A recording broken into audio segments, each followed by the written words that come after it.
شروع اپنی، خدا رہے راضی ہے یہ آرزو اپنی، کھلے آنکھ صلی اللہ کہتے کہتے، کھلے آنکھ صلی اللہ کہتے کہتے۔ الحمدللہ رب العالمین والصلاة والسلام علی خاتم النبیین، اما بعد فاعوذ باللہ من الشیطان الرجیم، بسم اللہ الرحمن الرحیم۔ الصلاة والسلام علیکہ یا رسول اللہ وعلی آلک واصحابک یا حبیب اللہ، الصلاة والسلام علیکہ یا نبی اللہ وعلی آلک واصحابک یا نور اللہ۔ مدنی چینل کے ناظرین، اس وقت اسکرین پر دیکھ رہے ہیں پروگرام کھلے آنکھ صلی اللہ کہتے کہتے۔ اللہ رب العالمین کی بارگاہ میں دعا کرتے ہیں مالک کریم آج کے دن کو ہم سب کے لیے خوب رحمتوں والا بنائے، برکتوں والا بنائے، ہمیں وہ کام کرنے کی سعادت اور توفیق عطا فرمائے جس میں اس کی اور اس کے پیارے محبوب صلی اللہ تعالیٰ علیہ وآلہ وسلم کی رضا شامل ہو۔ مدنی چینل کے ناظرین، رضا رب الانام یعنی اللہ پاک کی رضا حاصل کرنے کے لیے، اسے راضی کرنے کے لیے بندے کو چاہیے قرآن پڑھے، اللہ کی حمد بجا لائے، نبی پاک علیہ السلام پر درود و سلام پڑھے اور اپنے رب سے گناہوں کی معافی مانگے۔ اللہ تبارک و تعالیٰ ان سارے ہی کاموں سے راضی ہوتا ہے۔ سید عالم صلی اللہ تعالیٰ علیہ وآلہ وسلم نے ایک حدیث مبارکہ میں ان سارے ہی کاموں کی طرف ہماری رہنمائی کرتے ہوئے ارشاد فرمایا، من قرأ القرآن وحمد الرب وصلی علی النبی واستغفر ربہ، یعنی جس نے قرآن مجید پڑھا، رب کی حمد کی اور نبی صلی اللہ تعالیٰ علیہ وآلہ وسلم پر درود پڑھا اور اپنے رب سے اپنے گناہوں کی معافی مانگی، فقد طلب الخیر مکانہ، تو یقیناً اس نے بھلائی کو اپنی جگہ سے تلاش کر لیا۔ اللہ تبارک و تعالی ہمیں یہ سارے امور سر انجام دینے کی توفیق عطا فرمائے۔ آئیے حصول برکت کے لیے، نزول رحمت کے لیے، اللہ تبارک و تعالی سے گناہوں کی مغفرت کے لیے نبی مہربان صلی اللہ تعالیٰ علیہ وآلہ وسلم پر درود پاک پڑھتے ہیں۔ صلو علی الحبیب صلی اللہ علی محمد صلی اللہ علیہ وآلہ وسلم۔ کاش ہمارا معمول ہو کہ ہم قرآن مجید پڑھنے والے بن جائیں، اللہ تبارک و تعالیٰ کی حمد کرنے والے بن جائیں، اس کی بارگاہ میں استغفار کریں، اپنے گناہوں کی معافی مانگیں اور اللہ کریم ہمارے گناہوں کو معاف فرمائے، سچی توبہ کی توفیق بھی عطا فرمائے۔ اللہ کریم ہمیں درود کی برکات سے دنیا اور آخرت میں حصہ عطا فرمائے۔ آئیے رب العالمین جل وعلا کے مقدس کلام قرآن مجید برہان رشید کی آیات بینات کی تلاوت ترجمے کے ساتھ ملاحظہ کرتے ہیں۔ اعوذ باللہ من الشیطان الرجیم، میں اللہ تعالیٰ کی پناہ میں آتا ہوں شیطان مردود سے۔ بسم اللہ الرحمن الرحیم، اللہ کے نام سے شروع جو نہایت مہربان رحم والا۔ عم یتساءلون، عن النبأ العظیم، یہ آپس میں کاہے کی پوچھ گچھ کر رہے ہیں بڑی خبر کی، الذی ہم فیہ مختلفون، جس میں وہ کئی راہ ہیں۔ کلا سیعلمون ثم کلا سیعلمون، ہاں ہاں اب جان جائیں گے، پھر ہاں ہاں جان جائیں گے۔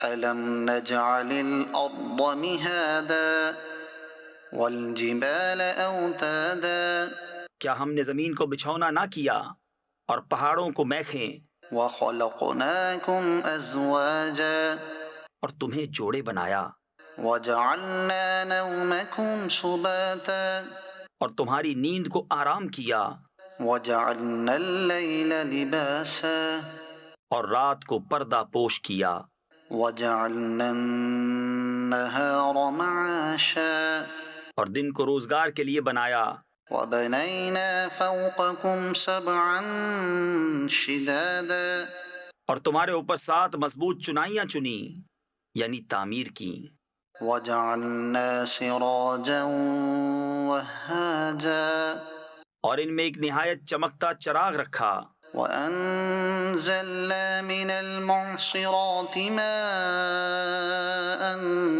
ثجاجا، اور بھری بدلیوں سے زور کا پانی اتارا، لنخرج به حبا ونباتا، وجنات جنات الفافا کہ اس سے پیدا فرمائے اناج اور سبزہ اور گھنے باغ.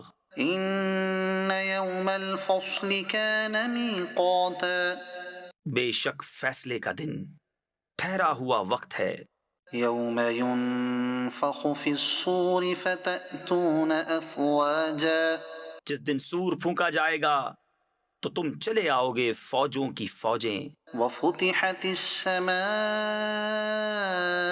فكانت ابوابا اور آسمان کھولا جائے گا کہ دروازے ہو جائے گا. وسيرت الجبال فكانت سرابا اور پہاڑ چلائے جائیں گے کہ ہو جائیں گے جیسے چمکتا ریتا دور سے پانی کا دھوکا دیتا. ان جهنم كانت مرصادا بے شک جہنم تاک میں ہے للطاغين مآبا لابثين فيها احقابا سرکشوں کا ٹھکانہ اس میں کرنوں یعنی مدتوں رہیں گے. لا يذوقون فيها بردا ولا شرابا اس میں کسی طرح کی ٹھنڈک کا مزہ نہ پائیں گے اور نہ کچھ پینے کو الا حميما وغساقا مگر کھولتا پانی اور دوزخیوں کا جلتا پیپ. جزاء وفاقا جیسے کو تیسا بدلا. انهم كانوا لا يرجون حسابا بے شک انہیں حساب کا خوف نہ تھا وكذبوا بآياتنا كذابا اور ہماری آیتیں حد بھر جھٹلائیں. وكل شيء احصيناه كتابا اور ہم نے ہر چیز لکھ کر شمار کر رکھی ہے. فذوقوا فلن نزيدكم الا عذابا اب چکھو کہ ہم تمہیں نہ بڑھائیں گے مگر عذاب. ان للمتقين مفازا بے شک ڈر والوں کو کامیابی کی جگہ ہے. حدائق واعنابا باغ ہیں اور انگور وكواعب اترابا وكأسا دهاقا اور اٹھتے جو بنوالیاں ایک عمر کی اور چھلکتا جام. لا يسمعون فيها لغوا ولا كذابا جس میں نہ کوئی بےہودہ بات سنے اور نہ جھٹلانا. جزاء من ربك عطاء حسابا صلہ تمہارے رب کی طرف سے نہایت کافی عطا. رب السماوات والأرض وما بينهما الرحمن لا يملكون منه خطابا وہ جو رب ہے آسمانوں کا اور زمین کا اور جو کچھ ان کے درمیان ہے رحمان کے اس سے بات کرنے کا اختیار نہ رکھیں گے. يوم يقوم الروح والملائكة صفا لا يتكلمون إلا من أذن له الرحمن وقال صوابا جس دن جبریل کھڑا ہوگا اور سب فرشتے پرا باندھے یعنی صفے بنائے کوئی نہ بول سکے گا مگر جسے رحمان نے اذن دیا اور اس نے ٹھیک بات کہی. ذلك اليوم الحق فمن شاء اتخذ إلى ربه مآبا وہ سچا دن ہے اب جو چاہے اپنے رب کی طرف راہ بنا لے. إنا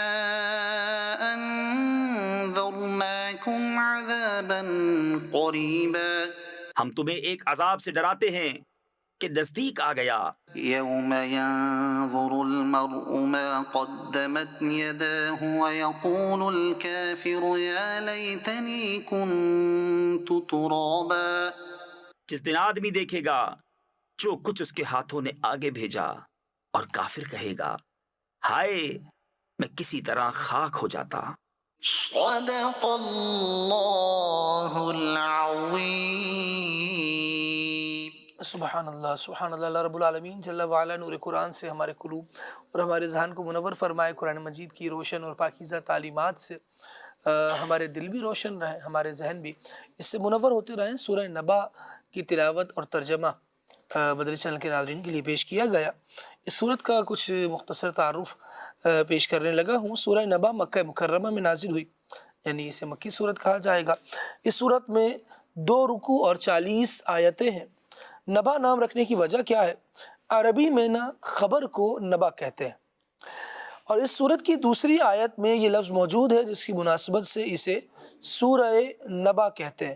نیز اس سورت کو سورہ تساؤل اور سورہ عما یتساءلون بھی کہتے ہیں، اور یہ دونوں نام اس کی پہلی آیت سے ماخوذ ہیں، یعنی پہلی آیت سے لیے گئے ہیں۔ اس سورت کے مضامین کیا ہے؟ اس سورت کا مرکزی مضمون یہ ہے کہ اس میں مختلف دلائل سے مرنے کے بعد دوبارہ زندہ کیے جانے کو ثابت کیا گیا ہے۔ اس کے علاوہ اس میں یہ مضامین بیان ہوئے کہ اس سورت کی ابتدا میں قیامت کے بارے میں مشرکین کی باہمی گفتگو کے بارے میں بتایا گیا، اور قیامت قائم ہونے کی خبر دے کر اس کے واقع ہونے پر دلائل بیان کیے گئے۔ اللہ تعالیٰ کی قدرت کے چند آثار بتا کر انسان کو اس کی موت کے بعد دوبارہ زندہ کیے جانے پر دلائل بیان کیے گئے۔ دوبارہ زندہ کیے جانے اور مخلوق کے درمیان فیصلہ کیے جانے کا وقت یہ بیان فرمایا گیا۔ اس سورت کے آخر میں بتایا گیا کہ جہنم کافروں کے انتظار میں ہے، اور اس کے بعد کافروں کے عذاب کی مختلف اقسام اور نیک مسلمانوں کے ثواب کی مختلف انواع کو بیان کیا گیا ہے۔ مدنی چینل کے ناظرین، یہ بات بڑی واضح ہے کہ اللہ رب العالمین جل وعلا پر جو ایمان لایا، جو بندہ مومن بنا، ایمان والا ہوا، وہ اللہ تبارک و تعالیٰ کی رحمت کے سائے میں آ گیا، اور جو اللہ تبارک و تعالیٰ پر ایمان نہیں لایا، بروز قیامت اس کے لیے بہت سختیاں ہوں گی۔ اور جیسے اس سورہ مبارکہ کی آخری آیت میں بھی یہ بیان کیا گیا کہ اس دن کافر کہے گا کہ کاش میں مٹی ہو جاتا، اور پھر وہ یہ اس کی تمنا ہوگی کہ میں اٹھایا ہی نہ جاتا، کیونکہ آج کا جو عذاب کا دن ہے، آج کا جو حساب کا دن ہے، یہ بڑا سخت ہے۔ قیامت کی دشواری اس پر بہت زیادہ ہوگی۔ اللہ تبارک و تعالیٰ نے ہمیں توفیق ایمان عطا فرمائی ہے، ہم اس کی بارگاہ میں دعا کرتے ہیں مالک کریم ہمیں ایمان پر استقامت نصیب فرمائے۔ یہ بہت بڑی نعمت ہے، اور اس کی قدر کرنی چاہیے۔ انسان کو سوچنا چاہیے، غور و فکر کرنا چاہیے، اور علماء دین سے رابطے میں رہنا چاہیے۔ کہیں ایسا نہ ہو کہ کوئی ایسا جملہ کہہ کر میں اپنے ایمان کی حدوں سے باہر نکل جاؤں جو اللہ تبارک و تعالیٰ کی شان کے لائق نہ ہو، جو نبی پاک علیہ السلام کی شان کے لائق نہ ہو، جس میں ان حضرات کی، ان نفوس کی توہین ہوتی ہو جن کو اللہ تبارک و تعالیٰ نے واجب التعظیم بنایا ہے۔ قرآن مجید کی آیات کا مطالعہ کریں تو ہمیں یہ سیکھنے کو ملتا ہے کہ پچھلی امتوں میں جو لوگ تھے وہ کس کس طرح سے بے ادبیوں کے مرتکب ہوئے، وہ کن کن غلط باتوں کے شکار ہوئے انبیاء کرام علیہ السلام کے بارے میں، جو ان کے برے عقائد تھے، کفری عقائد تھے، وہ کیسے ان عقائد میں جب اللہ تبارک و تعالیٰ کی معرفت کو، اللہ تبارک و تعالیٰ کے پیغام کو، اس پر غور و فکر کیے بغیر بس اپنی عقل کا زور چلاتے رہے اور اس کے جھانسے میں آ گئے، تو پھر انہیں توفیق ایمان ہی نصیب نہیں ہوئی۔ کہیں انسان، آج کا انسان، موجودہ مسلمان، کہیں انبیاء کرام علیہ السلام کے بارے میں، اللہ تبارک و تعالیٰ کی ذات کے بارے میں کسی عقل کے جھانسے میں تو نہیں آ رہا۔ جی ہاں، کبھی کبھار ایسا ہوتا ہے کہ انسان کو کوئی چیز بتائی جا رہی ہوتی ہے کہ ذرا اپنے آپ کو، کہنے والا کہتا ہے کہ ذرا 2 منٹ میری بات پر غور تو کریں، ابھی اسلام کو ذرا آپ الگ کریں، ذرا عقل سے سوچیں۔ ایک مسلمان کو کوئی اگر یہ بات کہے کہ اسلام کو الگ کریں اور ذرا عقل سے سوچیں، تو بتائیے کہ یہ عقل کہاں استعمال ہونے لگی ہے انسان کو، اور فوراً جاگ اٹھنا چاہیے کہ نہیں، میں مسلمانوں میں کیوں اسلام کو الگ کروں گا، میں کیوں اسلام کو الگ کر کے اپنی عقل چلاؤں گا۔ ہماری عقلوں کو اسلام کے تحت ہی ہونا ہے، اور ہم اسلام کے مطابق ہی زندگی گزارنے کے خواہاں ہیں۔ ہماری خواہش ہے کہ اللہ تبارک و تعالیٰ ہمیں اسلام کے مطابق زندگی عطا فرمائے، اور اس کے احکامات کو فالو کرنا یہ ہماری بطور مومن، بطور مسلمان ذمہ داری بھی ہے۔ اللہ تبارک و تعالیٰ کی بارگاہ میں دعا کرتے ہیں مالک کریم ہمیں قرآن مجید کے مفاہیم کو پڑھنے، سمجھنے، اس کے مضامین کو جاننے اور اس کے احکامات پر عمل کرنے کی سعادت اور توفیق عطا فرمائے۔ سلسلے کو آگے بڑھاتے ہیں اور آج کا عنوان کیا ہے یہ آپ کو بتاتے ہیں۔ آج کا ہمارا موضوع بڑی عظیم اور علمی شخصیت، روحانی شخصیت اور اخلاق کی بلندیوں پر فائز شخصیت، امام اعظم فقیہ افخم سراج الامہ امام اعظم ابو حنیفہ نعمان بن ثابت رضی اللہ تعالی عنہ کی شخصیت ہے۔ آپ کون ہیں؟ آپ خود اپنی ذات میں ایک امتیاز ہیں، خود اپنی ذات میں ایک دلیل ہے۔ نبی پاک علیہ الصلوۃ والسلام کے صحابہ سے ملاقات کرنے والے یہ تابعی بزرگ ہیں، اور کیا کیا مقام ہے، کیا کیا مرتبے ہیں، اخلاق کی کن بلندیوں پر تھے، کردار کتنا اعلیٰ تھا۔ انشاءاللہ کوشش کریں گے کہ امام اعظم رحمۃ اللہ تعالیٰ علیہ کی سیرت پر بات کریں تو ان سارے ہی پہلوؤں پر کچھ نہ کچھ ہم گفتگو کر سکیں۔ زبردست محدث، زبردست فقیہ اور فقیہ گر، مجتہد مطلق، اور کیا کیا آپ کے فضائل و مناقب میں بیان کیا گیا۔ اللہ تبارک و تعالیٰ نے کیسے علوم اور معارف کے دروازے ان پر کھولے تھے، انشاءاللہ اس کو بھی سنیں گے۔ بلا تاخیر بڑھتے ہیں ہمارے فیض یاب اتاری بھائی کی طرف اور نعت رسول مقبول صلی اللہ تعالیٰ علیہ وآلہ وسلم سلسلے میں شامل کرتے ہیں۔ صلو علی الحبیب صلی اللہ علی محمد صلی اللہ علیہ وآلہ وسلم۔ بہار جاں فضا تم ہو، نسیم داستاں تم ہو، بہار جاں فضا تم ہو، نسیم داستاں تم ہو، بہار باغ رضوان تم سے ہے، زیب جنا تم ہو، حقیقت سے تمہاری جز خدا اور کون واقف ہے، حقیقت سے تمہاری جز خدا اور کون واقف ہے، کہے تو کیا کہے کوئی، چنی تم ہو، چنا تم ہو،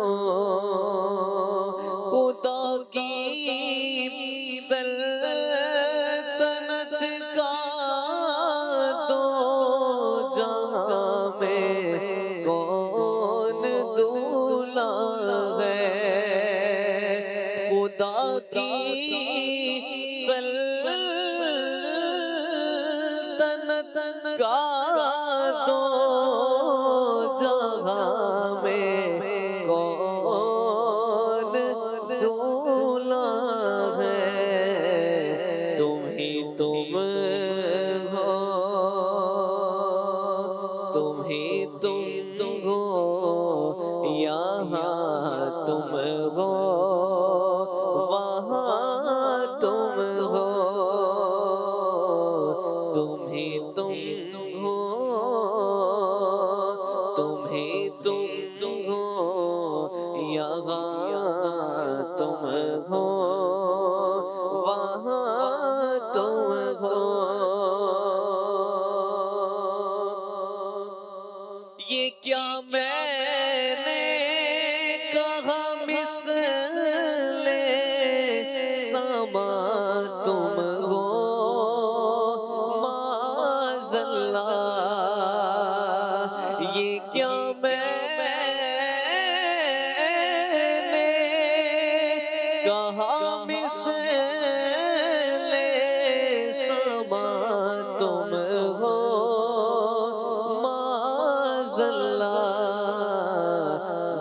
منزہ مثل سے برتر زیغر رحم و گما تم ہو منزہ مثل سے برتر زیغر رحم و گما تم ہو تمہارے ہوتے ساتھ درد دکھ کیسے کہوں پیارے تمہارے ہوتے ساتھ درد دکھ کیسے کہوں پیارے شفیع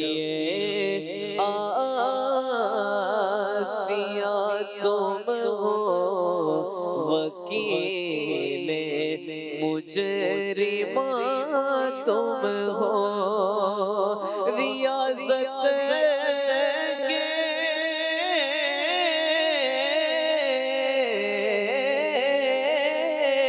ریاضت کے یہی دل ہے بڑھاپے میں کہاں ہمت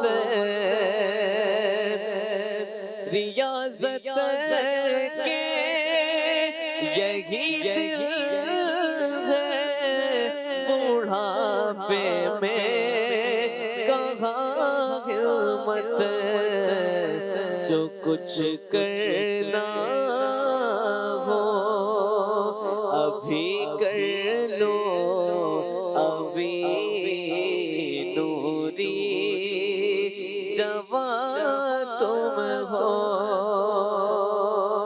فقط نسبت کا جیسا ہوں حقیقی نوری ہو جاؤ فقط نسبت کا جیسا ہوں حقیقی نوری ہو جاؤ مجھے جو دیکھے کہہ اٹھے میاں نوری میاں تم ہو بہارے فضا تم ہو نسیم داستاں تم ہو سبحان اللہ سبحان اللہ. مفتی اعظم ہند مولانا مصطفیٰ رضا خان نوری رحمۃ اللہ تعالیٰ علیہ کا زبردست کلام سلسلے میں شامل ہوا اور بڑے زبردست بہت پیارے اور عالی اشعار ہیں اس کے. بندہ پڑھے اور اس کے بارے میں غور و فکر کرے تو بڑا مزہ آتا ہے. ایک سیریل ہے اور ایک سیکوینس ہے اس کلام میں کہ اس کے بعد یہ شعر اس کے بعد یہ شعر اور اس ترتیب کو جب قائم رکھا جاتا ہے تو اور لطف ہوتا ہے. لیکن بسا اوقات ایسا ہوتا ہے کہ ٹائم ڈیوریشن ہے کہ اتنی دیر میں کلام پڑھنا ہے تو پھر وہ منتخب ہی اشعار پڑھ دیے جاتے ہیں. یہاں میں 3 اشعار جو تسلسل سے ہیں بلکہ 4 اشعار یہ آپ کو نثر میں سناتا ہوں اسی کلام کے. مفتی اعظم ہند رحمۃ اللہ تعالیٰ نے لکھا کہ مجسم رحمت حق ہو کہ اپنا غم نہ اندیشہ. واہ واہ. آپ تو اللہ تبارک و تعالیٰ کی رحمت ہے. مجسم رحمت حق ہو کہ اپنا غم نہ اندیشہ مگر ہم سے سیاہ کاروں کی خاطر یوں رواں تم ہو. گویا نبی پاک علیہ السلام کے سیل اشک جو امت کے غم میں رواں ہیں ان پر گفتگو کرتے ہوئے ان کی جانب اشارہ کرتے ہوئے یہ بات کہی جا رہی ہے کہ آپ تو مجسم رحمت حق ہیں. آپ کو اپنا غم کیا اپنا اندیشہ کیا یہ آپ کا گریہ فرمانا یہ ہم سے سیاہ کاروں کی شفاعت فرمانے کے لیے ہے. پھر کہتے ہیں کجا ہم خاک افتادہ کجا تم اے شہ والا کجا ہم خاک افتادہ کجا تم اے شہ بالا، اگر مثل زمیں ہم ہے تو مثل آسماں تم ہو۔ اس میں بھی اگر کے ساتھ فرمایا کہ اگر ہم یوں تو مثل آسمان آپ ہیں۔ پھر کیونکہ نبی پاک علیہ الصلوۃ والسلام کے لیے یہ لفظ آ گیا کہ مثل آسماں تم ہو، تو پھر خود فرماتے ہیں کہ یہ کیا میں نے کہا، یہ میں نے کیا کہہ دیا کہ مثل سما تم ہو، کہ آپ آسمان جیسے ہیں۔ پھر فرماتے ہیں کہ منزہ مثل سے برتر سے ہر وہم و گمان تم ہو، ہمارا وہم و گمان بھی وہاں تک نہ پہنچ سکے، آپ تو ہر مثل سے ہی منزہ ہیں، پاک ہیں، آپ کی مثل کوئی نہیں ہے۔ ہم نے کیا کہا، یہ کیا میں نے کہا، مثل سما تم ہو معاذ اللہ، منزہ مثل سے برتر سے ہر وہم و گمان تم ہو، میں بھولا آپ کی رفعت سے نسبت ہی ہمیں کیا ہے۔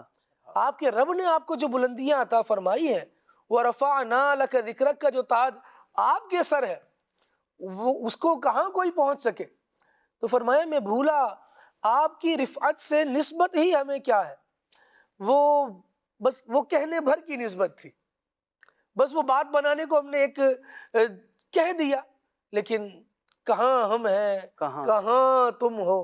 آپ کی شان تو بہت ہی زیادہ رفیع ہے، بہت ہی بلند و بالا ہے۔ میں بے کس ہوں، میں بے بس ہوں، آپ تو رفتوں والے ہیں۔ میں بے کس ہوں، میں بے بس ہوں، مگر کس کا، تمہارا۔ میں بے کس ہوں، میں بے بس ہوں، مگر کس کا تمہارا ہوں۔ تہے دامن مجھے لے لو، پناہ بے کساں تم۔ ہم تو پناہ کے طلبگار ہیں، آپ تو پناہ دینے والے ہیں، ہمیں کیا نسبت آپ سے۔ اللہ تبارک و تعالی ہمیں میدان محشر میں اپنے حبیب کریم صلی اللہ تعالی علیہ وآلہ وسلم کے دامن رحمت میں جگہ عطا فرمائے، یہاں پناہ عطا فرمائے، کیونکہ ہمیں ہمارے بزرگوں نے سکھایا ہے کہ ڈھونڈا ہی کریں صدر قیامت کے سپاہی، وہ کس کو ملے جو تیرے دامن میں چھپا ہو۔ اللہ تبارک و تعالی ہمیں نبی مہربان صلی اللہ تعالی علیہ وآلہ وسلم کی شفاعت سے حصہ نصیب فرمائے، اور آقا دو عالم صلی اللہ تعالی علیہ وآلہ وسلم کا ایک شکریہ ادا کرنے کا انداز اگر ہم یہ لیں تو درود و سلام کو اپنے اوپر نافذ کر لیں۔ موضوع کی طرف آتے ہیں، اپنے عنوان کی طرف بڑھتے ہیں۔ رکن شورا کی آپ نے زیارت کی، تو رکن شورا سے انشاءاللہ گفتگو کا ہم آغاز کرتے ہیں۔ امام اعظم رحمۃ اللہ تعالی علیہ کا سب سے پہلے تو ابتدائی بنیادی تعارف پیش کریں میں چاہوں گا، لیکن ساتھ یہ بھی کہ بہت سارے افراد ہیں جو مختلف علوم و فنون میں امام کا درجہ رکھتے ہیں، لیکن جب ہم امام اعظم کہتے ہیں تو یہی ایک شخصیت مراد ہوتی ہے۔ تو یہ اعظم کا لاحقہ کیسے ان کو ڈیفرنٹ کرتا ہے، دیگر سے ممتاز کرتا ہے، اس پر بھی کچھ ارشاد ہو جائے اور کچھ ابتدائی تعارف بھی ہو جائے۔ بسم اللہ الرحمن الرحیم۔ آج ہم جس عظیم شخصیت کا تذکرہ کر رہے ہیں وہ امام اعظم ابو حنیفہ نعمان بن ثابت رحمۃ اللہ علیہ ہیں۔ آپ کا نام نعمان ہے، آپ کے والد صاحب کا نام ثابت ہے، اور آپ کے جو جد امجد ہیں انہوں نے جب اسلام قبول کیا تو حضرت مولا علی رضی اللہ تعالیٰ عنہ کی خدمت میں حاضر ہوئے، اور آپ نے دعا ارشاد فرمائی، اور اس خاندان میں مولا علی رضی اللہ تعالیٰ عنہ کی خاندان کے جو ہے فیضان آپ کہیں اور ثمرات کہیں تو فوائد کہیں تو بزرگوں کی خدمت میں جانا، ان سے دعائیں لینا، یہ بڑی سعادت کی بات ہے۔ اور نہ صرف جو جس کے لیے دعا کر رہے ہیں ان کو فائدہ پہنچتا ہے، بلکہ اولاد در اولاد جو ہے وہ فائدہ پہنچتا ہے۔ سبحان اللہ۔ جیسا کہ حضرت حماد بن نعمان یعنی حضرت امام اعظم ابو حنیفہ رحمۃ اللہ علیہ کے جو بیٹے ہیں حماد، وہ کہا کرتے تھے کہ ہمارے خاندان کو جو مولا علی رضی اللہ تعالیٰ عنہ جو یعنی ابھی جو ہمارا مقام و مرتبہ ہے ہمارے اس خاندان کا، اور ہمارے والد صاحب کو جو اللہ پاک نے اتنا بڑا مرتبہ عطا فرمایا، تو اس میں حضرت مولا علی رضی اللہ تعالیٰ عنہ کی دعا کا فیضان ہے۔ سبحان تو واقعی جو ہے یہ سعادت مندی ہے کہ ہم بزرگوں کی خدمت میں جائیں اور ان سے دعائیں لیں۔ بہرحال تو حضرت امام اعظم ابو حنیفہ رحمۃ اللہ علیہ کیونکہ فقہ کے امام ہیں، اور فقہ حنفی کی جو بنیاد ہے وہ آپ نے رکھی ہے، اور فقہ حنفی کی جو پوری بنیاد جس پر فقہ حنفی قائم ہے وہ امام ابو حنیفہ رحمۃ اللہ علیہ کی کوششیں، اور آپ کا جو آپ کہیں کہ جو آپ نے علم حاصل کیا اس کا جو عطر تھا وہ جو ہے وہ فقہ حنفی کے اندر موجود ہے۔ تو آپ کے نام کے اندر بھی یہ رمز موجود ہے۔ اچھا پھر جو ہے وہ اللہ پاک کا کتنا فضل ہے کہ ہمارے پیارے آقا علیہ الصلوۃ والسلام نے ایک حدیث پاک ارشاد فرمائی کہ اگر علم جو ہے وہ سریا پر معلق ہو تو اہل فارس کی اولاد میں سے اسے لے آئے. تو اس کے تحت جو ہے وہ علماء نے لکھا، جس کا خلاصہ یہ ہے کہ اس کے مصداق وہ امام اعظم ابو حنیفہ نعمان بن ثابت رحمۃ اللہ علیہ ہیں کہ پیارے آقا علیہ الصلوۃ والسلام نے خوشخبری سنائی کہ علم اگر سریا پر بھی معلق ہو تو اہل فارس میں سے، کیونکہ آپ کا تعلق اہل فارس سے ہے، آپ عربی یوں نہیں ہے، عربی نسل نہیں ہے، صحیح، بلکہ آپ جو ہے وہ اہل فارس سے ہیں، اور آپ وہ عظیم ہستی ہیں کہ جنہوں نے جو ہے وہ قرآن و حدیث پر آپ کو مکمل عبور حاصل تھا، اور اس کا جو خلاصہ آپ نے جو ہے وہ نکالا اور اس کا نچوڑ نکال کر جو ہے وہ امت کو پیش کیا، تو یہ آپ کا امت پر بہت بڑا احسان ہے. سبحان اللہ. اور پیارے آقا علیہ الصلوۃ والسلام کی اس حدیث پاک کے اندر اس سے یہ بھی معلوم ہوتا ہے کہ آپ نے غیب کی خبر ارشاد فرمائی اللہ پاک کی عطا سے، اور اس کے مصداق علماء نے جو ہے وہ آپ کی ہستی کو جو ہے وہ فرمایا ہے. تو ہمیں جو ہے وہ اللہ پاک کا شکر ادا کرنا چاہیے کہ اللہ پاک نے ہمیں امام اعظم حنیفہ رحمۃ اللہ علیہ کا جو ہے وہ مقلد بننے کا شرف عطا فرمایا. اور آپ نے امام اعظم کی بات کی کہ یہ لقب جو ہے وہ آپ کو کیوں دیا گیا، کہ جو فقہ کے 4 امام ہیں، امام مالک ہیں، امام شافعی ہیں، امام احمد بن حنبل ہیں، تو اور چوتھے جو ہیں وہ امام اعظم ابو حنیفہ رحمۃ اللہ علیہ ہیں. تو ان تینوں میں سے، 4 میں سے جو سب سے بڑا درجہ ہے وہ امام اعظم حنیفہ رحمۃ اللہ علیہ کا ہے. سبحان اللہ. اور یہ وہ ہستی ہیں جن کو تابعی ہونے کا شرف بھی حاصل ہے. سبحان اللہ. یعنی آپ نے کئی صحابہ اکرام کی زیارت کرنے کا شرف حاصل کیا، واہ. اور کئی صحابہ اکرام سے تو آپ نے حدیث پاک بھی روایت کی ہے. کیا بات، کیا تو بات. صرف ایک واسطے سے آپ نے پیارے آقا علیہ الصلوۃ والسلام سے حدیث پاک روایت کی، سبحان اللہ. اور یہ بہت بڑی سعادت کی بات ہے. ان 4 میں سے یہ رتبہ آپ کو نصیب ہوا. اور ویسے بھی جو ہے وہ امام شافعی رحمۃ اللہ علیہ، آپ کی جو ہے مزار پر انوار، جس دن آپ کا انتقال ہوا تھا اسی دن امام شافعی رحمۃ اللہ علیہ کی جو ہے ولادت ہوئی. یہ بھی ایک حسن اتفاق کہیں. اور جب بھی آپ کے مزار پر انوار پر امام شافعی رحمۃ اللہ علیہ حاضر ہوتے تھے تو آپ جو ہے وہ یعنی آپ کا انداز عام معمول سے ہٹ جایا کرتا تھا، اللہ اکبر. اور فرماتے تھے کہ یہ انداز جو میں نے جو ہے وہ تبدیل کیا، اس کی وجہ یہ ہے کہ امام صاحب کی جو ہے وہ بارگاہ میں حاضر ہوں. سبحان اللہ. تو وہ کیا آپ نے انداز جو ہے وہ تبدیل کیا تھا وہ اہل علم جانتے ہیں. سبحان اللہ. تو ماشاءاللہ امام اعظم حنیفہ رحمۃ اللہ علیہ کو اللہ پاک نے اتنا بڑا مرتبہ عطا فرمایا ہے.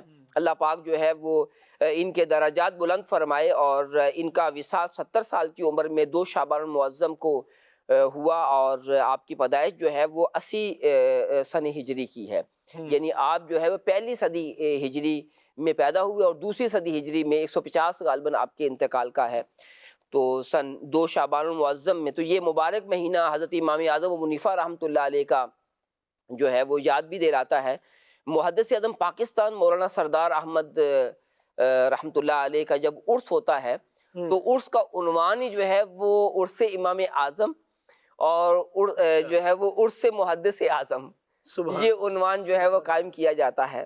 تو دونوں یعنی اس عرس کے اندر دونوں بزرگوں کی جو ہے وہ برکتیں پائی جاتی ہیں. سبحان اللہ. تو الحمدللہ عز و جل شعبان المعظم کے اندر جو ہے یہ شعبان المعظم ان دونوں بزرگوں کی بھی یاد دلاتا ہے. سبحان تو اللہ. اللہ پاک جو ہے وہ ان کے جو ہے فیض و برکات سے ہم سب کو مالا مال فرمائے، آمین. اور ہمیں بھی جو ہے وہ علم حاصل کرنے کا شوق عطا فرمائے. سبحان اس سے ایک اور بھی بات آپ کی زندگی سے ملتی ہے کیا بات. کہ آپ نے اپنی زندگی کا اوڑھنا بچھونا جو ہے وہ علم کو بنا لیا تھا. اور علم ایک ایسی چیز ہے کہ جس کو جو حاصل ہو جاتا ہے اللہ پاک اسے بلندی عطا فرماتا ہے. میں کل ہی ایک کتاب پڑھ رہا تھا، ایک اسلامی بھائی مجھ سے ملنے کے لیے آئے اور میں نے ایک کتاب کا تعارف انہیں بتایا، تو اس کے اندر میں نے اس کا مطالعہ اب میں یہ 3ری مرتبہ کی بالاستیاب کیا تھا، 2ری یا 3ری مرتبہ. تو اس میں نے ہنٹس بھی کچھ لکھے. پہلے ہی میں نے 2 مرتبہ تو مجھے یاد پڑتا کہ میں نے مکمل اس کا مطالعہ کیا، اور گائے بگائے مطالعہ کرتا رہتا ہوں. اور راہ علم کے نام سے تعلیم المتعلم اس کا نام ہے عربی، اور راہ علم اس کا اردو میں نام ہے، اور مفتی علی اصغر صاحب نے اس کا ترجمہ کیا. اچھا، مفتی علی اصغر صاحب جو ہے وہ میرے کلاس فیلو بھی ہے، تو یوں بھی جو ہے وہ ان سے ایک محبت کا رشتہ بھی ہے. اور بہرحال میں یہ عرض کر رہا تھا کہ اس کتاب وہ میں کتاب کا تعارف کروا رہا تھا ایک اسلامی بھائی کو، تو ایک جو وہ ہے یہی کتاب تھی راہ علم. راہ علم، تو یعنی یہ تیسری مرتبہ جو مطالعہ کیا تو اس کا ایک ہنٹس میں نے لکھ لیا، اس میں تھا کہ جو علم ہے یہ مال اور علم دونوں کی بات کی گئی، کہ جو مال ہے جس کو رذیل کہا جاتا ہے، یعنی اس کی کوئی دین اسلام کے اندر کوئی یوں کوئی تعریف نہیں ہے کہ مال کو جو ہے وہ مال ایک رذیل چیز ہے اور اس کو حاصل کرنے کے لیے محنت کرنا پڑتی ہے، اور جو علم جو ایک معزز چیز ہے، ایک عزت والی چیز ہے، تو کیا اس کو حاصل کرنے کے لیے محنت نہیں کرنا پڑے گی؟ تو یعنی اس نقطے کو سامنے رکھتے ہوئے امام اعظم رحمۃ اللہ علیہ نے علم حاصل کیا اور اس علم حاصل کرنے کے لیے اپنی ساری قوتیں صرف کر دی، سبحان اللہ. اور پھر اللہ پاک نے آپ کو علم عطا فرمایا، اور آپ کا علم تو پہاڑوں کی طرح ہے. واہ. تو اللہ پاک جو ہے یعنی انہوں نے اتنے علم حاصل کرنے میں جو ہے وہ کوشش محنت کی، تو اے کاش ہمیں بھی جو ہے وہ علم دین حاصل کرنے کا شوق پیدا ہو جائے اور ایک جو ہے وہ ذہن بن جائے کہ ہمیں علم دین حاصل کرنا ہے، اور جب ہم علم حاصل کر لیں گے تو پھر رب کی رحمت سے یہ علم حاصل کرتے رہیں گے، کیونکہ علم حاصل کر لیا یہ تو کوئی دعویٰ ہی نہیں کر سکتا کہ میں نے سارے کا سارا علم حاصل کر لیا. علم تو ایک جو ہے وہ سمندر کی مانند ہے. کیا بات. تو ہمیں جو ہے وہ کیا جو ہے وہ علم حاصل کرنے کی کوشش تو کرنی چاہیے نا. تو علم کا سمندر موجود ہے، ہمیں حاصل کرنا ہے. الحمدللہ دعوت اسلامی تو علم اور عمل دونوں کا بہترین آپ کیا کہیں کہ جامع ایک گلدستہ ہے، سبحان اللہ. تو گلستان ہے. ہم اس سے جو ہے وہ علم حاصل کرنے کی کوشش کریں. تو امام اعظم رحمۃ اللہ علیہ نے علم حاصل کیا، تو آپ کی زندگی سے ہمیں ایک سبق یہ بھی ملتا ہے کہ ہمیں بھی جو ہے وہ علم حاصل کرنا چاہیے. سبحان اللہ. کیا بات ہے. اللہ کریم ہمیں امام اعظم رحمۃ اللہ تعالیٰ علیہ کے نقش قدم پر چلائے. ایک تو بطور مقلد بھی جیسے ہم امام اعظم رحمۃ اللہ تعالیٰ علیہ کے پیچھے ہیں اور جو یہ فرما دے تو اس پر عمل کرنے والے ہیں، اور دوسرا یہ کہ یہ اخلاق اور کردار کی بھی ایسی زبردست بلندیوں پر ہے. علم کے لیے ان کی کوششوں کو دیکھیں تو علم جہاں انہوں نے خود حاصل کیا ہے اور اس کے لیے بھی بڑی تگ و دو کی ہے، بڑی بھاگ دوڑ کی ہے، تو ساتھ ساتھ جب ایک اچھی چیز سے فیض یاب ہوئے نا تو پھر آپ نے لوگوں کا تعلق پکڑ پکڑ کے علم کے ساتھ جوڑا ہے کہ میں نے جب علم حاصل کیا ہے تو یہ بھی علم حاصل کرے.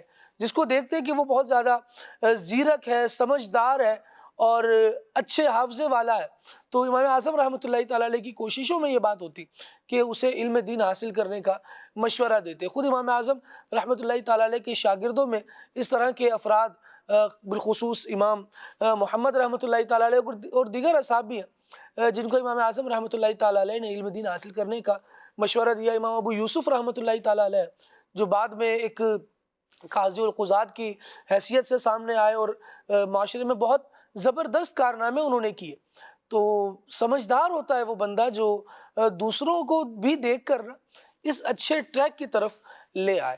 اور یہاں پر ایک جملہ ہے جو سید امیر علیہ سنت دامت برکاتہم العالیہ کی محفل میں بیٹھ کر سیکھنے کو ملا کہ العلم حجاب الاکبر، کہ علم جو ہے یہ حجاب اکبر ہے. اس کی ایک تفسیر یہ بھی بیان کی گئی کہ یہ جہنم سے حجاب اکبر ہے، یہ بندے کو جہنم میں جانے سے روک دیتا ہے، اس کی رکاوٹ بنتا ہے. اور جب ہم اس طرح کے اقوال پڑھتے ہیں اور امام یا سنتے ہیں اور امام اعظم رحمۃ اللہ تعالیٰ علیہ جیسی عظیم الشان بلند کردار کی شخصیت کو دیکھتے ہیں تو اس بات کو سمجھنا آسان ہو جاتا ہے کہ واقعی جس کو علم نصیب ہوا، علم نافع نصیب ہوا اور علم کی نورانیت اس کے دل کو مل گئی تو پھر وہ کیسے عبادت، پرہیزگاری اور تقوی کی طرف بڑھتا چلا جاتا ہے. یہ جو قول آپ نے بیان کیا ہے میرے لیے یہ نیا قول تھا جو آپ نے ذکر کیا کہ ماشاءاللہ جو ہے بزرگوں کی جب بارگاہ میں جاتے ہیں تو علم میں بھی اضافہ ہوتا ہے. عمومی طور پر جو ہے وہ علم حجاب اکبر ہے. اس سے مراد یہ لیا جاتا ہے کہ جب آدمی کے پاس علم آتا ہے تو پھر علم سے تکبر بھی پیدا ہونے کا اندیشہ ہوتا ہے. تو پھر بزرگوں کی بارگاہ میں جو ہے وہ جانا چاہیے تاکہ وہاں جا کر پھر ہمیں عاجزی و انکسار پیدا ہو. تو بہرحال یہ جو آپ نے ذکر کیا ہے یہ ایک نئی جو ہے وہ صورت ہے کہ یہ یعنی حجاب اکبر ہے ان معنوں پر کہ یہ جہنم سے جو ہے وہ حجاب ہے، رکاوٹ ہے. تو ویسے جو ہے وہ علم حاصل کرنے کا جو ہے بزرگوں نے بتایا کہ یعنی وہ پہلی والی بات میں عرض کروں گا کہ جب بندہ علم حاصل کرتا ہے تو پھر بزرگوں کی بارگاہ میں جائے کہ جو یہ علم دیکھیں کوئی بھی چیز ہے اس کے جہاں فوائد ہوتے ہیں تو وہاں پر کوئی جو ہے وہ رکاوٹ بھی پیدا ہو سکتی ہے، یعنی ایک فائدہ حاصل ہو رہا ہے تو اس کی دوسری صورت بھی جو ہے وہ آدمی کو آ سکتی ہے، جیسے نیکی ہے، نیکی جو ہے وہ بے نفس ہی تو ایک اعلیٰ چیز ہے، اس سے بڑھ کے اور کیا چیز ہو سکتی ہے، لیکن جو ہے وہ نیکی میں اگر دکھاوا آ جائے گا تو پھر یہ ریا بن جائے گی جو گناہ ہے، اور جو ہے وہ یہ گناہ جو ہے وہ جہنم میں لے جانے والا بھی بن سکتا ہے۔ تو لہٰذا نیکی کرنی ہے تو ساتھ ساتھ جو ہے وہ اخلاص کی بھیک بھی مانگنی ہے، اخلاص کی دعا بھی کرنی ہے، اور یہ کیا ہوتا ہے کہ نیکیاں کریں پھر بزرگوں کی بارگاہ میں جائیں اور ان سے دعا کروائیں تاکہ وہ نیکیاں قبول ہوں۔ اچھا، پھر نیکی کریں، نماز پڑھیں تو جماعت کے ساتھ شامل ہو جائیں کہ جماعت میں جو نیک لوگ ہوں گے ان کی برکت سے آپ کی یہ جو نیکی ہے وہ قبولیت کا درجہ پا لے۔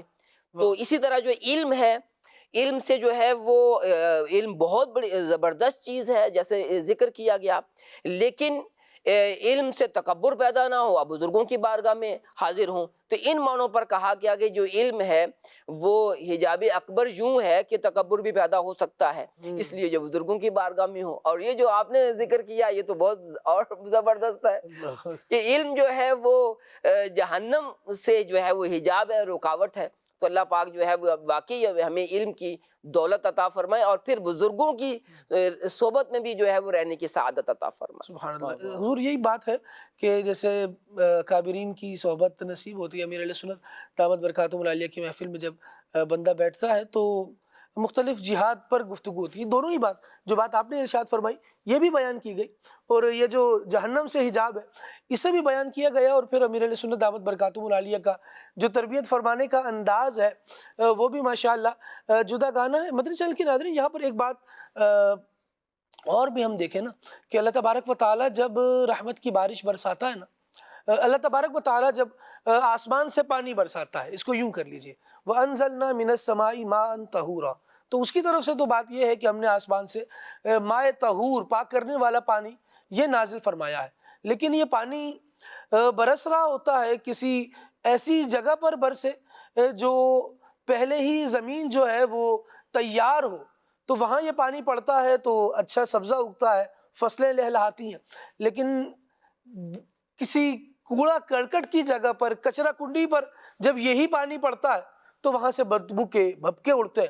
تو بندہ اپنے دل کی زمین کو تیار کرنے کے لیے بزرگوں کی بارگاہ میں حاضری دیتا رہے کہ وہاں سے یہ زمین جو ہے نا دل کی وہ پاک کر دی جائے، اس کی گندگی ختم کر دی جائے، تاکہ جب یہ علم کی برسات ہو نا دل پر تو پھر اس سے اچھی فصل آئے جو ہمارے لیے بھی نافع ہو، اور ہم جسے آگے علم پہنچائیں اس کے لیے بھی فائدہ مند ہو، نفع دینے والی ہو۔ اللہ تعالیٰ ہمیں علم نافع عطا فرمائے، علم غیر نافع غیر صحیح سے ہماری حفاظت فرمائے۔ امام صاحب کی ایک اور بات کہ امام صاحب علم کے بارے زخار تھے، اور ساتھ جو ہے امام جعفر صادق رحمۃ اللہ علیہ کی خدمت میں حاضر ہوا کرتے تھے، اور آپ کی خدمت میں آپ نے کچھ عرصہ گزارا، لیکن کہا کرتے تھے کہ اگر جو ہے وہ امام جعفر صادق رحمۃ اللہ علیہ نہ ہوتے تو میں ہلاک ہو جاتا۔ یعنی یہ دیکھیں کتنی بڑی جو ہے وہ آپ کی آپ یوں بھی سمجھیں کہ شخصیت شناسی ہے بندے کی، جو ہے وہ آپ امام جعفر صادق رحمۃ اللہ علیہ سادات کے چشم و چراغ تھے، ان کی خدمت میں حاضر ہو رہے ہیں، اور یہ جو ہے وہ کیسی زبردست بات فرما رہے ہیں کہ اگر ان کی خدمت میں حاضر نہ ہوتا تو پھر کیا میرے ساتھ ہوتا۔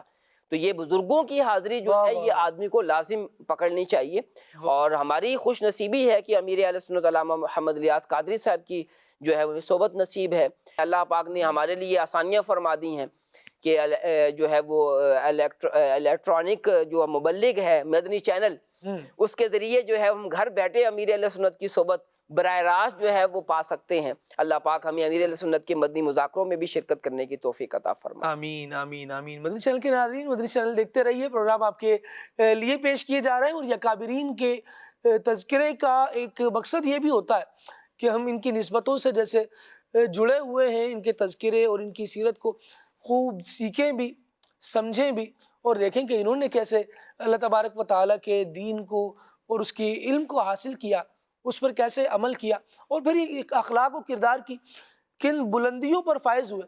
آئیے امام اعظم رحمۃ اللہ تعالیٰ علیہ کے اخلاق کے حوالے سے مولانا ابراہیم مدنی صاحب سے سنتے ہیں۔ بسم اللہ الرحمن الرحیم۔ حضرت سیدنا امام اعظم ابو حنیفہ رضی اللہ تعالیٰ عنہ ایک بڑی معروف شخصیت ہیں عالم اسلام کی، اور جن کے جو ہے وہ کروڑوں لوگ جو ہے وہ ان کی فقہ پر عمل کرنے والے دنیا بھر میں موجود ہیں، بر صغیر پاک و ہند بلکہ اور دیگر جو مسلم ممالک ہیں، پوری دنیا میں سب سے زیادہ امام اعظم ابو حنیفہ رحمۃ اللہ تعالیٰ علیہ کے جو فقہ ہے اس پر عمل کرنے والے موجود ہیں۔ اور میں عرض کروں گا کہ یہ صرف موجودہ دور کی بات نہیں ہے، بلکہ امام اعظم ابو حنیفہ رحمۃ اللہ تعالیٰ علیہ کی مبارک زندگی سے لے کر صدیوں سے لے کر اب تک کا جو پورا یہ ایک دورانیہ ہے، اس میں بڑے بڑے ائمہ، بڑے بڑے مفسرین، محدثین اور بڑے بڑے بزرگان دین اور اکابر اولیاء وہ امام اعظم ابو حنیفہ رحمۃ اللہ تعالیٰ علیہ کی جو ہے وہ مقلد رہے ہیں، اور آپ رحمۃ اللہ تعالیٰ علیہ کے بتائے ہوئے مسائل پر عمل کرتے رہے ہیں۔ ہم دیکھیں کہ فیضان اہل بیت امام اعظم ابو حنیفہ رحمۃ اللہ تعالیٰ علیہ کو کیسا نصیب ہوا کہ مولا علی کرم اللہ تعالیٰ وجہ الکریم کی دعا پہنچی، اور پھر اس کے بعد حضرت سیدنا امام جعفر صادق رضی اللہ تعالیٰ عنہ سے براہ راست آپ کو شاگردی کا جو ہے وہ شرف حاصل ہوا۔ تو یہ امام اعظم ابو حنیفہ رحمۃ اللہ تعالیٰ علیہ کے ذریعے جو ہم حنفیوں کو، کہ ہم ان کی تقلید کرنے والے اور ان کے فیضان علم سے نور لینے والے ہم جو حنفی کہلاتے ہیں، تو یہ بھی فیضان اہل بیت بھی الحمدللہ تعالیٰ میں نصیب ہو رہا ہے۔ تو امام اعظم ابو حنیفہ رحمۃ اللہ تعالیٰ علیہ جہاں علمی لحاظ سے ایک بڑی قد آور شخصیت ہیں کہ علم حدیث، فقہ اور دیگر جو دینی علوم ہیں ان کے اندر آپ ایک بہت بڑا مقام رکھتے ہیں کہ امام شافعی امام مالک رحمۃ اللہ تعالیٰ کا قول ہے کہ یہ وہ شخصیت ہیں کہ اگر یہ پتھر کے ستون کو ثابت کرنا چاہیں کہ یہ سونے کا ہے تو اپنے دلائل قاہرہ سے اسے بھی سونے کا ثابت کر دیں گے۔ تو یہ آپ کے فیضان علم کی ایک جو ہے وہ دلیل امام مالک علیہ الرحمہ نے بیان کی ہے، اس کی ایک کیفیت۔ تو صرف علم دین ہی نہیں، یعنی علم دین میں تو آپ کا مقام ہی وراء الورا ہے اور بلند پایہ شخصیتیں، اور وہ ہر ایک اس سے واقف ہے۔ صرف علم دین ہی نہیں بلکہ اخلاق و کردار کے حوالے سے بھی امام اعظم ابو حنیفہ رحمۃ اللہ تعالیٰ کا مقام انتہائی بلندیوں پر ہے۔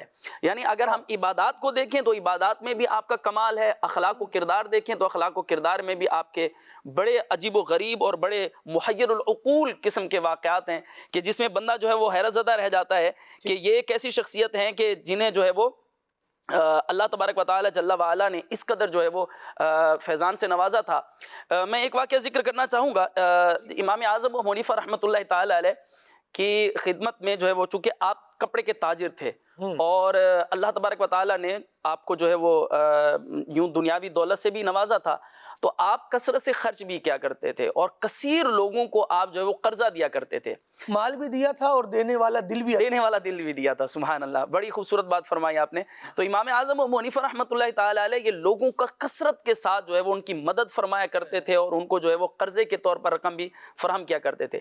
ایک مرتبہ امام اعظم ابو حنیفہ رحمۃ اللہ تعالی علیہ کسی مقام سے گزر رہے تھے تو ایک شخص جو ہے وہ آپ کو دیکھ کر تھوڑا رستہ بدل کر جانے لگا اور تھوڑا پریشان، جیسے پریشانی اس پر ظاہر ہوئی۔ تو امام اعظم ابو حنیفہ رحمۃ اللہ تعالی اس کی طرف گئے اور پوچھا کہ آپ کیوں پریشان ہو رہے ہیں؟ تو اس نے عرض کی کہ سیدی میں نے آپ کا قرضہ دینا ہے، تو آپ کو دیکھ کر جو ہے وہ پریشان ہو گیا کہ آپ کہیں مجھ سے وہ قرضے کا مطالبہ نہ کر لیں۔ تو امام اعظم ابو حنیفہ رحمۃ اللہ تعالی نے فرمایا کہ میں اللہ پاک کی پناہ مانگتا ہوں کہ میری وجہ سے کوئی مسلمان پریشان ہو رہا ہے، جاؤ وہ جو قرضہ تھا وہ قرضہ میں نے تمہیں معاف کر دیا ہے، اور میری وجہ سے جو تمہیں پریشانی لاحق ہوئی ہے کہ تم مجھے دیکھ کر جو ہے وہ پریشان ہوئے ہو، اس کی بھی میں تم سے معذرت کرتا ہوں۔ تو آپ دیکھیے کہ نہ صرف وہ مال بھی معاف کیا بلکہ جو ہے وہ اس کی پریشانی جو ظاہر ہوئی تھی اس پر بھی معافی کا جو ہے وہ اظہار فرما رہے ہیں۔ یہ سید امام اعظم ابو حنیفہ رحمۃ اللہ تعالی کے اخلاق، اور اس کے علاوہ اور بھی کثیر واقعات آپ کی سیرت کے اندر موجود ہیں۔ سارے واقعات ہیں، اور امیر علیہ سنت دامت برکاتہم العالیہ نے بھی منقبت لکھی ہے امام اعظم ابو حنیفہ رحمۃ اللہ تعالیٰ علیہ کی۔ میں چاہ رہا ہوں کہ میں کچھ پڑھ کر امام اعظم رحمۃ اللہ تعالیٰ علیہ کے بارے میں جو اشعار امیر علیہ سنت لکھے ہیں وہ سناؤ۔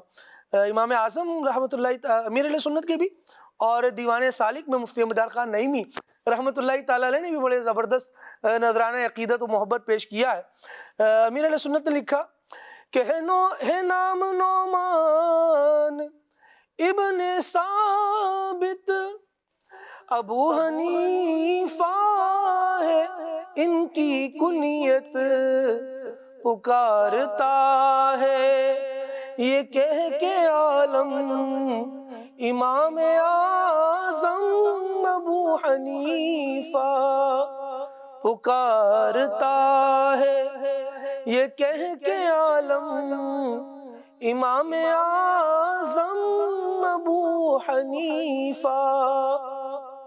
اور دیوان سالک میں لکھا کہ تمہارے آگے تمام عالم نہ کیوں کرے زانوے ادب خم کہ پیشوایان دین مانا امام اعظم ابو حنیفہ سراج تو ہے بغیر تیرے جو کوئی سمجھے حدیث و قرآن پھرے بھٹکتا نہ پائے رستہ امام اعظم ابو حنیفہ.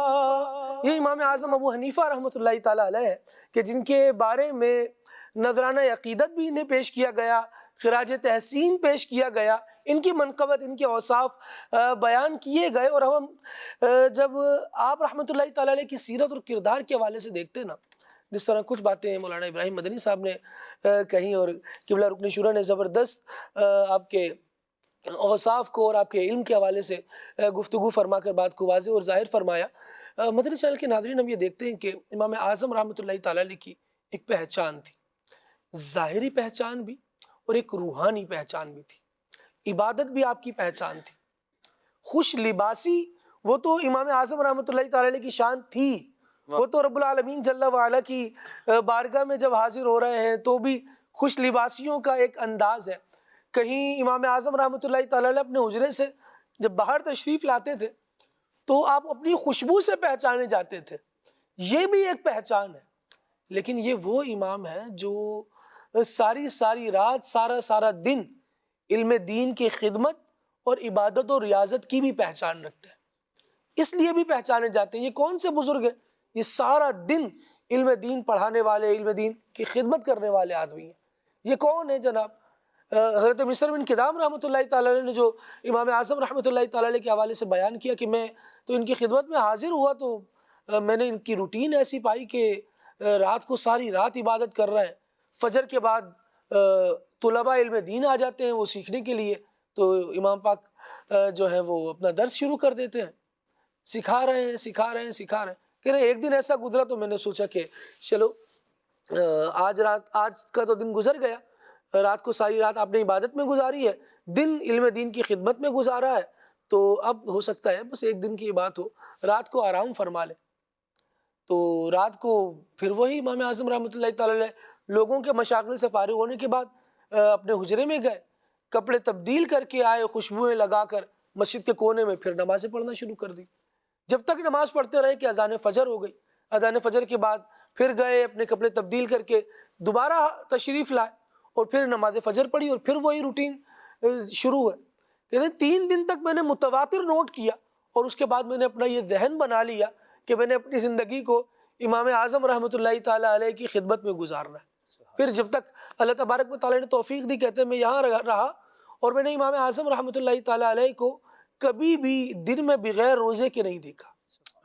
دن میں روزہ دار ہے, رات کو یہ قیام اللیل فرمانے والے ہیں, اللہ تبارک و تعالیٰ کے حضور عبادتیں کرنے والے ہیں. امیر اہل سنت دامت برکاتہم العالیہ امام اعظم رحمۃ اللہ تعالیٰ علیہ کے لباس کا تذکرہ کر رہے ہیں, اور یہ لباس امام اعظم رحمۃ اللہ تعالیٰ علیہ کیوں تبدیل فرما رہے ہیں, یا خوش لباسی کی وجہ کیا ہے, آئیے امیر اہل سنت ہی کی زبانی سنتے ہیں.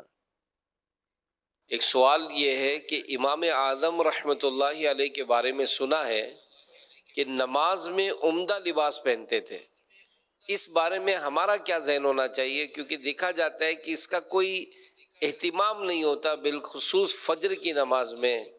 آپ کیا فرماتے ہیں؟ امام اعظم ابو حنیفہ رحمۃ اللہ علیہ تو بہترین لباس پہنتے تھے. یہ آقا کا مہینہ, اس کی بالکل بیک ٹائٹل پر لکھا ہوا ہے, امام اعظم ابو حنیفہ حضرت نعمان بن ثابت رحمت اللہ علیہ رات کی نماز کے لیے بیش قیمت قمیص، شلوار، امامہ اور چادر پہنتے تھے جس کی قیمت 1500 درہم تھی۔ آپ ہر رات نماز ایسے لباس میں پڑھتے تھے اور فرماتے تھے کہ جب ہم لوگوں سے اچھے لباس میں ملتے ہیں تو اللہ پاک سے اعلیٰ لباس میں ملاقات کیوں نہ کریں۔ تو امام اعظم ابو حنیفہ رحمت اللہ علیہ کی کتنی پیاری سوچ تھی اور مستحب بھی ہے، بلکہ وہ قرآن کریم کی جو آیت ہے خذوا زینتکم عند کل مسجد، تو مسجد کے لیے زینت حاصل کرو، نماز کے لیے جب جائیں تو زینت ہو، کہ لباس عمدہ ہو، خوشبو لگائی ہو، یہ اس طرح مطلب ہے کہ اچھی وضاحت میں مسجد میں اللہ پاک کی بارگاہ میں حاضری کے لیے پیش ہو۔ تو یہ سب کو کوشش کرنی چاہیے، اور یہ مستحب بھی ہے کہ عمدہ لباس نماز میں ہو، اور سفید لباس افضل ہے نماز کے لیے، عبادت کے لیے۔ کہ وہ ایک روایت ہے نا کہ رسول اللہ صلی اللہ علیہ وآلہ وسلم نے فرمایا سب میں اچھے وہ کپڑے جنہیں پہن کر تم خدا کی زیارت قبروں اور مسجدوں میں کرو سفید ہیں۔ پھر آگے لکھا ہے یعنی سفید کپڑوں میں نماز پڑھنا اور مردے کفنانا، یعنی مردے کو کفن دینا اچھا ہے۔ تو سفید کپڑوں کی فضیلت حدیث پاک میں آپ نے ابھی سنی۔ اچھا، اب اس میں ہم نے ایک بات پر تو ڈنڈ کر لیا ہے کہ کفن کبھی رنگین میں نے تو نہیں دیکھا زندگی میں، سفید ہی کفن مردے کو ہمارے یہاں پہنایا جا رہا ہے۔ اچھی بات ہے، اگرچہ نیت نہ پتا ہو کسی کو، سفید کیوں ہے یہ نہ پتا ہو، تو حدیث پاک میں سفید کی ترغیب موجود ہے، تو حدیث پر عمل کرتے ہوئے ہم سفید کفن دے رہے ہیں، یہ نیت ہوگی تو ثواب ملے گا مزید انشاءاللہ، دیگر نیتوں کے ساتھ ساتھ یہ بھی نیت ہو تو انشاءاللہ الکریم۔ اور نمازوں میں بھی اگر سفید کپڑے کا اہتمام ہوگا تو انشاءاللہ اس کا بھی ثواب ملے گا۔ اور ظاہر ہے کہ امامہ بھی یہ لباس ہی کا حصہ ہے، لباس ہی ہے، امامہ، کرتا، پاجامہ جو بھی ہم پہنتے ہیں یہ سب لباس ہے۔ اگر کوئی رنگین کپڑا تو گناہ اس میں بھی نہیں ہے، یا اگر کوئی عمدہ لباس نہیں پہنا نماز میں گناہ اس میں نہیں ہے، لیکن بہرحال مستحب ہے، افضل ہے، کار ثواب ہے کہ کم از کم ایسا لباس ہو کہ جیسے لباس کے اندر ہم جیسے دعوت میں جاتے ہیں یا داماد سسرال کے گھر جاتا ہے، یہ سمجھانے کے لیے مثال ہے کہ ٹپ ٹاپ کر کے اچھے لباس میں یہ جائے گا، لیکن لباس وہ ہو جو سنت کے مطابق ہو، یہ خیال رکھنا ہے۔ ٹپ ٹاپ وہ ہو جو سنت کے دائرے میں ہو، شریعت کے خلاف یا سنت لیس فیشن کا لباس نہ ہو، ٹھیک ہے نا۔ تو اسی طرح اگر کسی کو بلا ہوا ہے کہ بھئی وزیر اعظم کے یہاں جو اجلاس ہے یا میٹنگ ہے اس میں آپ کو جانا ہے، آپ کی نمائندگی ہے، کیا کرے گا؟ کیسا لباس پہنے؟ وزیر اعظم اٹھا کر آپ کو جنت میں رکھ دے گا، بڑا عمدہ لباس میری تعظیم کے لیے پہن کر آئے ہو، ہے نا۔ اتنا ہے نا کہ ہر طرح سے ٹپ ٹپ کر کے بندہ جائے گا۔ تو اب ایک وزیر اعظم اپنی جگہ پر ہے، ایک دنیاوی منصب ہے اس کے پاس، لیکن ہم نماز کے لیے تو وہی چیچڑے لپیٹ کر اور جیسے انٹ شنٹ لباس پہن کر ہم پہنچ جاتے ہیں۔ گندے کپڑے، بعض اوقات بدبو آ رہی ہوتی ہے اور پسینے کے بھبکے اٹھ رہے ہوتے ہیں، لوگوں کو بھی تکلیف، پریشانی۔ خیر اس طرح کا اگر لباس ہے جس سے لوگوں کو تکلیف ہو رہی ہے، پسینے کی بو وغیرہ سے، یا اور کوئی ایسی چیز ہے کہ جس سے لوگوں کو تکلیف ہو رہی ہے، پھر تو ہے بھی ناجائز اس حالت میں مسجد میں جانا، بلکہ عام مسلمانوں کے مجمع میں جانا کہ جس سے لوگوں کو تکلیف پہنچے گی، ایسا لباس پہن کر نہیں جا سکتے، شریعت نے منع کیا ہوا ہے۔ تو اللہ کے گھر میں صاف ستھرے ہو کر، خوشبو لگا کر، اور اس طرح نماز کے لیے حاضری دینی چاہیے، کوشش ہونی چاہیے جتنا ہو سکے۔ کرنے والے کرتے بھی ہوں گے الحمدللہ، ایک تعداد ہوگی جو میں سمجھتا ہوں کہ یہ اہتمام کرتے ہوں گے۔ جو نہیں کرتے ان کو بھی چاہیے کہ جب کم از کم گھر میں نماز پڑھیں کوئی مخصوص جوڑا رکھ لیں کہ بھئی نوافل پڑھ رہے ہیں، تہجد پڑھ رہے ہیں گھر میں۔ اس طرح اسلامی بہنیں بھی کر سکتی ہیں ترکیب کہ عمدہ لباس ہو، عمدہ چادر ہو، عمدہ مطلب انداز ہو۔ صلو علی الحبیب صلی اللہ تعالی علی محمد صلی اللہ علیہ وآلہ وسلم. ہاں جی، تو پھر مدنی چینل کے ناظرین، خوش لباسیاں کس کے لیے؟ جس نے لباس عطا فرمایا، جس نے عزت عطا فرمائی لباس دے کر، بندہ اس کی بارگاہ میں حاضر ہو اور اس نیت سے کہ میرے مولا بس تو نے عطا فرمایا تو سب سے اچھا تیرے لیے، اور پھر وہ تنہائی میں بھی بندہ کبھی اچھا لباس پہن کر اللہ رب العالمین جل وعلا کے حضور کھڑا ہو، اور اللہ میں یہ توفیق عطا فرمائے. کچھ تذکرہ امیر اہل سنت کے بھی اگر اس حوالے سے دیکھیں، اس میں جو ہے وہ ایک حدیث پاک ہے نا کہ اللہ پاک جمیل ہے اور جمال کو، خوبصورتی کو پسند فرماتا ہے. جب ہم کسی سے ملنے کے لیے جاتے ہیں یا اپنے گھر سے باہر نکلتے ہیں تو اپنا حلیہ درست کرنا، لباس پہننا، اگر جو ہے وہ امامہ شریف ہے تو امامہ شریف صحیح کر کے باندھنا وغیرہ، اسے تیاری کہا جاتا ہے. صحیح. اور میں تو عمومی طور پر بھی کہیں جو مختلف شعبے بھی میرے پاس رہے اور ہیں بھی، تو میں اسلامی بھائیوں سے بھی کہتا ہوں کہ جب آپ اپنی جاب پر آتے ہیں تو آپ بالکل تیار ہو کر آیا کریں. اس کا فائدہ یہ ہوتا ہے کہ ایک تو آدمی چاقو چوبند ہو جاتا ہے اور کام کے لیے جو ہے بالکل تیار ہو جاتا ہے واہ اور ایکٹیو ہوتا ہے، اور جو کام کا حق ہے وہ بھی بندہ اچھے انداز سے حاصل ہو سکتا ہے. اور اگر اس طرح تیار ہو کر نہیں آئے گا تو پھر جو ہے وہ نیند کے جھونکے ہی لیتا رہے گا، صحیح. اور ذہنی طور پر بھی جو ہے وہ پریشانی، یعنی لباس کی پریشانی وہ جو ہے وہ افکار کی پریشانی کا باعث ہوتی ہے، اور افکار کی پریشانی جو ہے وہ کام کی پریشانی کا باعث بن جاتی ہے. تو ایک تو ہے کہ تیار ہو کر آنا چاہیے. اچھا، اس میں جو ہے ہم نماز کے لیے آ رہے ہیں تو نماز کی تیاری میں بھی یہی ہے کہ آپ جو ہے وہ اچھا لباس پہنیں، اچھا جو ہے وہ امامہ شریف ہے، ٹوپی ہے، اور اسلامی بہنیں جو ہیں وہ اچھا لباس جو ہے وہ پہن کر نماز شروع کریں، اور اسلامی بھائی باجماعت نماز ادا کریں.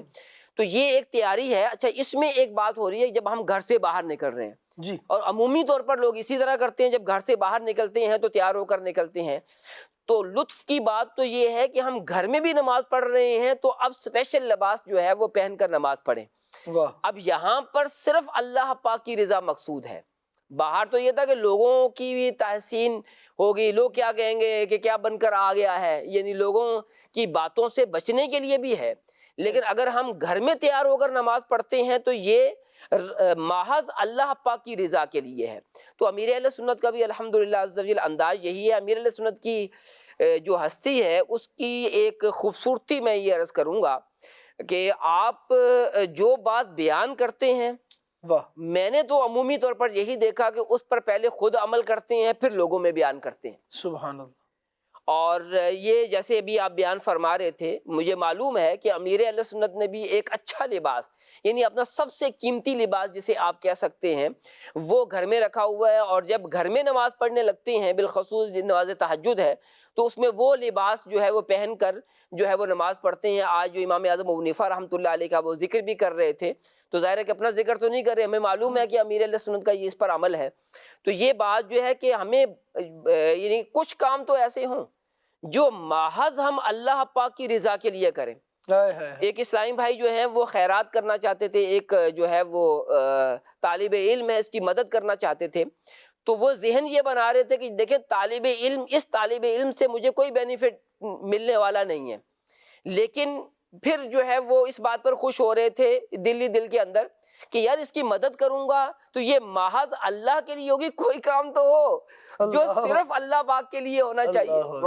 تو اس لیے جو ہے ہمیں جو ہے وہ واقعی کچھ کام ایسے بھی کرنے چاہیے جو محض اللہ پاک کے لیے ہوں، اور وہ اللہ پاک جانتا ہو اور ہم جانتے ہوں، تیسرا فرد جو ہے وہ نہ جانتا ہو. تو اے کاش ہمیں جو ہے وہ، اور اس میں بھی پھر تبھی جو ہے اخلاص کی دولت بھی نصیب ہوگی، اور ہو سکتا ہے کہ رب تعالیٰ عز و جل ہمارا یہی عمل جو ہے وہ قبول فرما لے.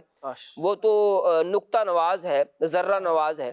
تو اس لیے ہمیں چاہیے کہ جو ہے وہ کچھ کام محض اللہ پاک کی رضا کے لیے بھی کریں. ویسے تو سارے کام ہی اللہ پاک کی رضا کے لیے ہونی چاہیے.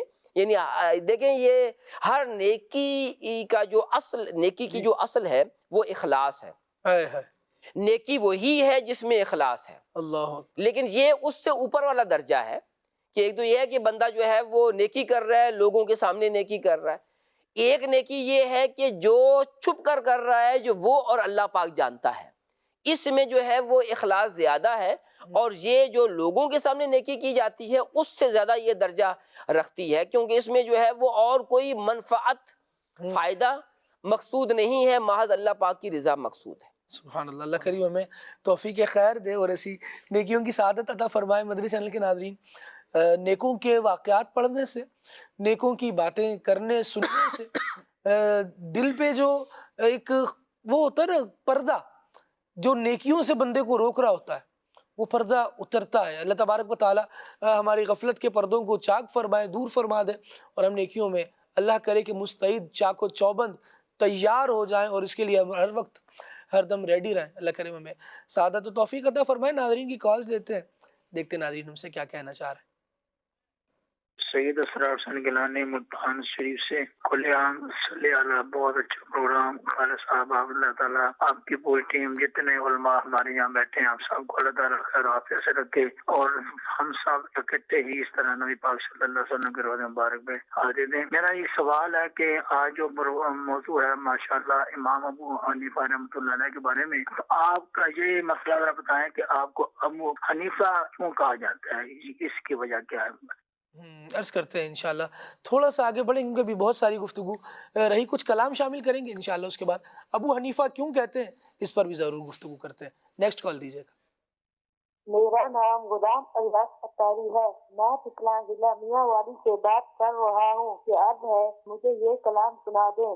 فاصلوں کو اگر ہم سے تکلف ہے تو ہم بھی بے بس نہیں، بے سہارا نہیں، جزاک اللہ خیرہ۔ ماشاءاللہ، آپ نے اچھے کلام کی فرمائش کی، لیکن آپ نے جس طریقے سے کی ہے نا، تھوڑے سے لفظ آگے پیچھے ہونے کی وجہ سے یہ فاصلوں کے لیے چیلنج ہو گیا ہے۔ تو فاصلوں کا تکلف ہے ہم سے اگر ہم بھی بے بس نہیں، بے سہارا نہیں۔ اچھا کلام ہے، جزاک اللہ، بہت اچھی فرمائش آپ کی۔ نیکسٹ کال دیجیے گا۔ حجرہ شاہ مقیم سے ظہیر احمد سیالوی عرض گزار ہوں۔ سلسلہ کھلے آنکھ صلی اللہ کہتے کہتے ماشاءاللہ اپنی خوشبوئیں لٹا رہا ہے۔ خالد بھائی، آپ سے ایک گزارش ہے کہ میرے ایگزام ہو رہے ہیں، دعا فرمائے گا اللہ پاک مجھے اس میں کامیابیوں کا عمرانی نصیب فرمائے، اور ایک کلام سنا دیجئے، میرے مرشد ہے عطار، جزاک اللہ خیر۔ آمین آمین، بہت شکریہ، اللہ کریم آپ کو جزائے خیر عطا فرمائے، اور دونوں جہانوں میں آپ کو دونوں جہانوں میں کامیاب لوگوں میں آپ کا شمار فرمائے۔ خوشاب سے میسج ہے، آپ کا پروگرام بہت پیارا ہے، ایک دن پروگرام کا موضوع خاموشی بھی ہونا چاہیے، کلام سننا ہے، فاصلوں کو تکلف ہے ہم سے اگر۔ ٹھیک ہے جی، فیضان بھائی ہے فاصل آباد سے، لکھا ہوا تو یوں ہی ہے، شاید فیصل آباد لکھنا چاہ رہے ہوں، اور کلام پروگرام آپ کا بہت اچھا لگتا ہے، جزاک اللہ خیرہ۔ اور نعت کون سی سننی ہے؟ میرا دل اور میری جان مدینے والے۔ ٹھیک ہے جی، ایک بار تو دکھا دو رمضان میں مدینہ، باول پور سے اس کلام کی فرمائش ہے۔ عمران مقصود بھائی کی ایک کلام کی فرمائش ہے گجرا سے۔ ٹھیک ہے جی، شجرہ شریف سننے کی بھی فرمائش کی گئی ہے۔ آمد رمضان ہے اٹک سے اس کلام کی بھی فرمائش ہے۔ حافظ عمر اتاری صاحب ہے، اور آپ کا کیا کہنا ہے جناب؟ کیا بتاؤں کہ کیا مدینہ ہے، یہ کلام آپ نے سننا ہے، ایک کلام سنا دیں، اور امیر اہل سنت کی زیارت بھی کروا دیں انشاءاللہ، امیر اہل سنت کی زیارت بھی ہوگی جی۔ اور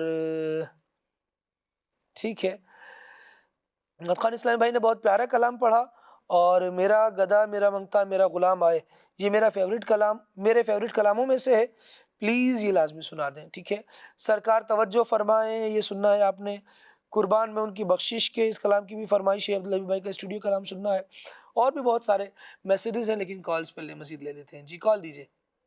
محمد بشیر اتاری یوسی قریشیاں دلے والی میاں والی پنجاب تو گل کرے نا پیا، ماشاءاللہ کھلے آنکھ صلی اللہ کہتے کہتے بڑا چنگا سلسلہ ہے، تے اج دا موضوع بھی ماشاءاللہ بہت پیارا ہے، تے ناتخان اسلام بھائی نو اکساں کے اسانو اے اعلی کلام سنا دو، اے سبز گنبد والے منظور دعا کرنا، جزاک اللہ خیرہ۔ چمک تجھ سے پاتے ہیں سب پانے والے، محمد عبداللہ ہیں رحیم یار خان سے، جزاک اللہ جناب، آپ کا بھی بہت شکریہ، آپ نے کال کی۔ اور آپ کا پروگرام کھلے آنکھ صلی اللہ کہتے کہتے بہت اچھا لگتا ہے، بہت شکریہ جناب، اور مجھ کو درپیش ہے پھر مبارک سفر، یہ سننا ہے آپ نے۔ سیالکوٹ سے میسج ہے، سلسلہ کھلے آنکھ صلی اللہ کہتے کہتے مدینہ مدینہ، ماشاء اللہ اس سلسلے کی برکت سے ہماری صبح بھی روشن ہو جاتی ہے، اللہ کریم ہم سب کے دلوں کو بھی روشن فرمائے۔ اچھا جی، اللہ عز و جل آپ سب کی عمروں میں برکت عطا فرمائے، اور مدینہ طیبہ کی با ادب حاضری نصیب فرمائے، جزاک اللہ خیرہ۔ اور میسج میں لکھا ہے کہ ہم گناہ گاروں کے لیے بھی دعا کی مدنی التجا ہے، اللہ عز و جل مرشد کریم کے ساتھ مدینہ طیبہ کی با ادب حاضری نصیب فرمائے، آمین یا رب العالمین۔ اور اغیثنی یا رسول اللہ اشفاق اتاری صاحب کی آواز میں آپ نے کلام سننا ہے، اللہ کریم آپ کو بھی جزائے خیر عطا فرمائے، اور جو دعائیں آپ نے دی اللہ کریم آپ کے حق میں بھی ان کو قبول فرمائے۔ اچھا جی، یا رب سوئے مدینہ مستانہ بن کے جاؤں، سبحان اللہ، یہ بھی فرمائش ہے۔ ایک کال اور دے دیجیے۔ محمد ارسلان اتاری مدینہ الاولیاء ملتان شریف سے بات کر رہا ہوں۔ کل حق صلی اللہ کہتے کہتے میں آج کا موضوع بہت ہی پیارا ہے۔ نعت کا اسلامی بھائی آپ سے عرض ہے، یہ والا کلام سنا دیں امیر اہل سنت کا لکھا ہوا جو مدینے کے تصور میں جیا کرتے ہیں۔ سبحان اللہ سبحان اللہ، ہر جگہ لطف مدینے کا لیا کرتے ہیں۔ چلیں نعت خان اسلامی بھائی کی طرف بڑھتے ہیں۔ فیضیاب اتاری صاحب ماشاءاللہ ہمارے ساتھ موجود ہیں اور کچھ کلام آپ کے سنتے ہیں۔ صلو علی الحبیب صلی اللہ علی محمد صلی اللہ علیہ وآلہ وسلم۔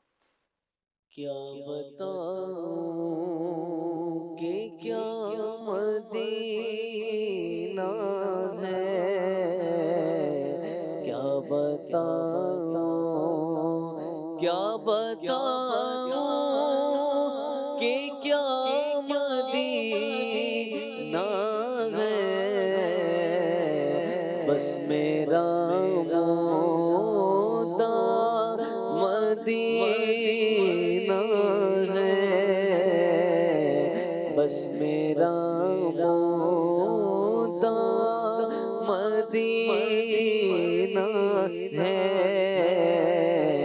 کیا بتاؤں اس کی آنکھوں کا نور تو دیکھو دیکھو نا، قسم خدا کی جنہوں نے مدینہ دیکھا ہے، میں ڈھونڈ لوں گا وہ آنکھیں ہزار آنکھوں میں، اس کی آنکھوں کا نور تو دیکھو، جس کا دیکھا ہوا مدینہ ہے، کیا بتاؤں اٹھ کے جاؤں میں، اٹھ کے جاؤں کہاں مدینے سے، کیا کوئی دوسرا مدینہ ہے،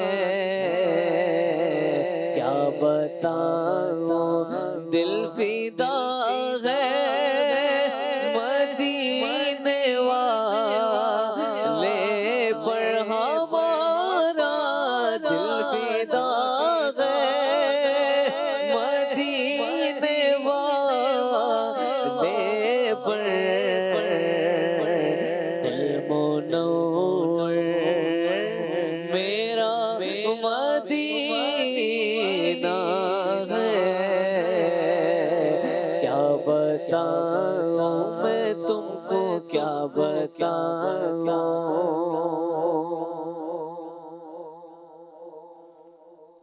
فاصلوں کو تکلف ہے ہم سے اگر، ہم بھی بے بس نہیں، بے سہارا نہیں، خود انہیں کو پکاریں گے ہم دور سے، راستے میں اگر پاؤں تھک جائیں گے، ہم مدینے میں تنہا نکل جائیں گے، اور گلیوں میں قصد بھٹک جائیں گے، ہم وہاں واپس نہیں آئیں گے، ڈھونڈتے ڈھونڈتے لوگ تھک جائیں گے، جیسے ہی سبز گنبد نظر آئے گا، بندگی کا کرینہ بدل جائے گا،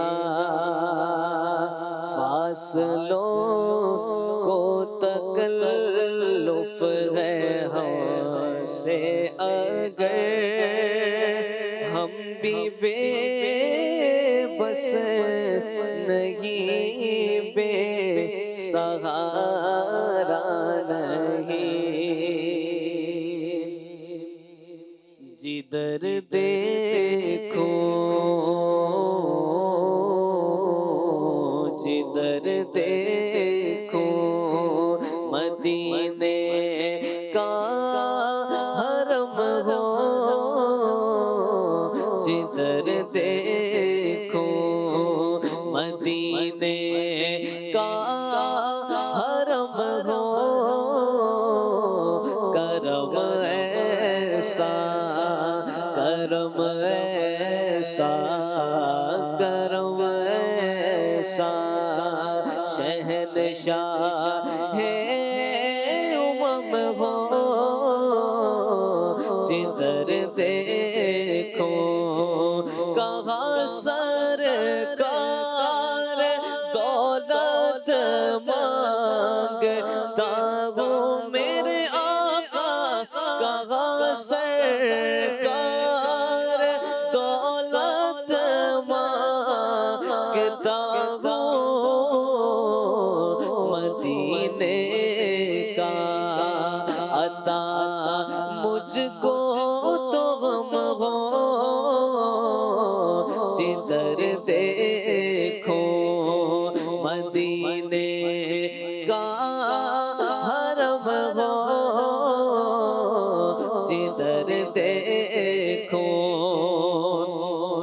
میرے آقا مدینے میں بلا لو بلا لو، میرے آقا مدینے میں بلا لو بلا لو، میرے آقا مدینے میں بلا لو،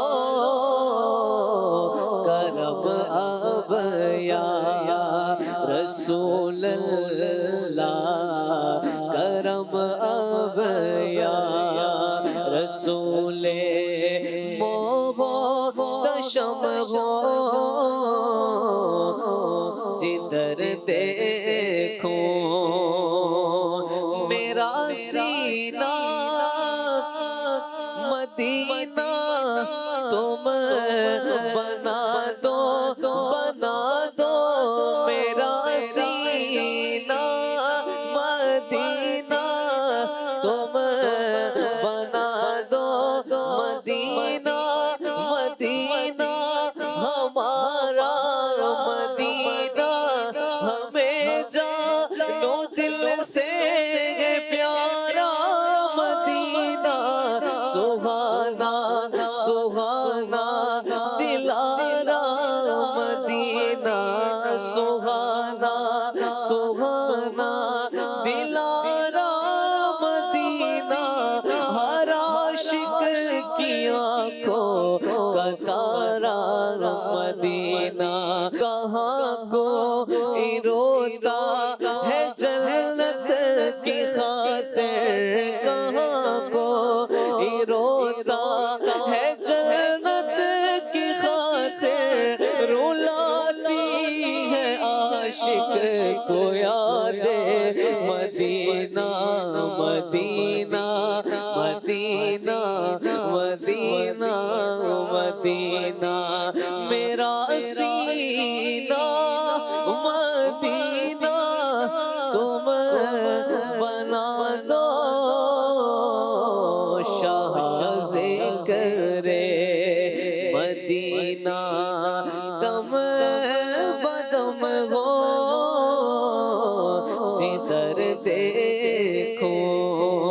مدینے کا حرم ہو جدھر دیکھو ایک بار تو دکھا دو رمضان میں مدینہ ایک بار تو دکھا دو رمضان میں مدینہ بے شک بنا لو آقا بے شک بنا لو آقا میرے آقا بے شک بنا لو آقا مہمان تو گھڑی کا یا مصطفیٰ عطا ہو یا مصطفیٰ عطا ہو پھر اذن حاضری کا کر لو نظارہ کر آقا کر لو نظارہ کر میں آپ کی گلی کا یا مصطفیٰ عطا سبحان اللہ اللہ کریم ہم سب کو نبی مہربان صلی اللہ تعالیٰ علیہ وآلہ وسلم کے مبارک دیار کی با ادب ذوق والی حاضری عطا فرمائے۔ ناظرین آئیے امام اعظم ابو حنیفہ رحمۃ اللہ تعالیٰ علیہ کا ذکر نظم میں چلتا رہا۔ اب انشاءاللہ نظم میں بھی سنتے ہیں۔ نور عالم بھائی نے امام اعظم رحمۃ اللہ تعالیٰ علیہ کی منقبت پڑھی، آئیے شامل کرتے ہیں۔ امام اعظم ابو حنیفہ امام اعظم ابو حنیفہ یا امام المسلمین یا امام المسلمین ہمارے آقا ہمارے مولا امام اعظم ابو حنیفہ ہمارے آقا ہمارے مولا امام اعظم ابو حنیفہ ہمارے آقا ہمارے مولا امام اعظم ابو حنیفہ امام اعظم ابو حنیفہ ہمارے ملجا ہمارے ماوا امام اعظم ابو حنیفہ ہمارے نام جان ہمارے ماوا امام اعظم ابو حنیفہ نائب سرور دو عالم امام اعظم ابو حنیفہ نائب سرور دو عالم امام اعظم ابو حنیفہ امام اعظم ابو حنیفہ سراج امت فقیہ افخم سراج امت فقیہ افخم امام اعظم ابو حنیفہ ہمارے آقا ہمارے مولا امام اعظم ابو حنیفہ ہمارے نام جان ہمارے مولا امام اعظم ابو حنیفہ دیار بغداد میں بلا کر مزار اپنا دکھا جہاں پر دیار بغداد میں بلا کر مزار اپنا دکھا جہاں پر مزار اپنا دکھا جہاں پر ہے نور کی بارش چھما چھم ہے نور کی بارش چھما چھم امام اعظم ابو حنیفہ ہمارے آقا ہمارے مولا امام اعظم ابو حنیفہ ہمارے نامزد ہمارے مولا امام اعظم ابو حنیفہ ہے نام نعمان ابن ثابت ابو حنیفہ ہے ان کی کنیت ہے نام نعمان ابن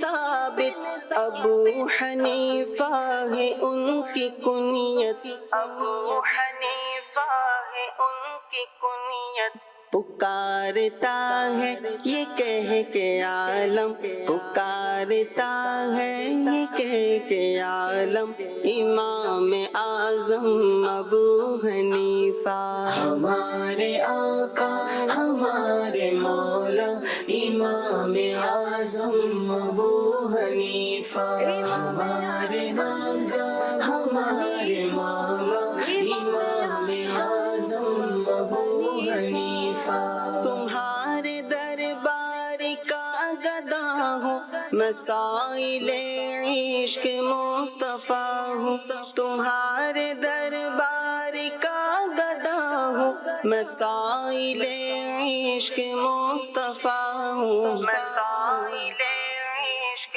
مصطفیٰ ہوں کرم پہ شاہ غوث اعظم کرم پہ شاہ غوث اعظم امام اعظم ابو حنیفہ ہمارے آقا ہمارے مولا امام اعظم ابو حنیفہ ہمارے نامزد ہمارے مولا امام اعظم ابو حنیفہ جگر بھی زخمی ہے دل بھی گھائل ہزار فکریں ہے سو مسائل جگر بھی زخمی ہے دل بھی گھائل ہزار فکریں ہے سو مسائل ہزار فکریں ہے سو مسائل دکھوں کا عطار کو دو مرہم دکھوں کا عطار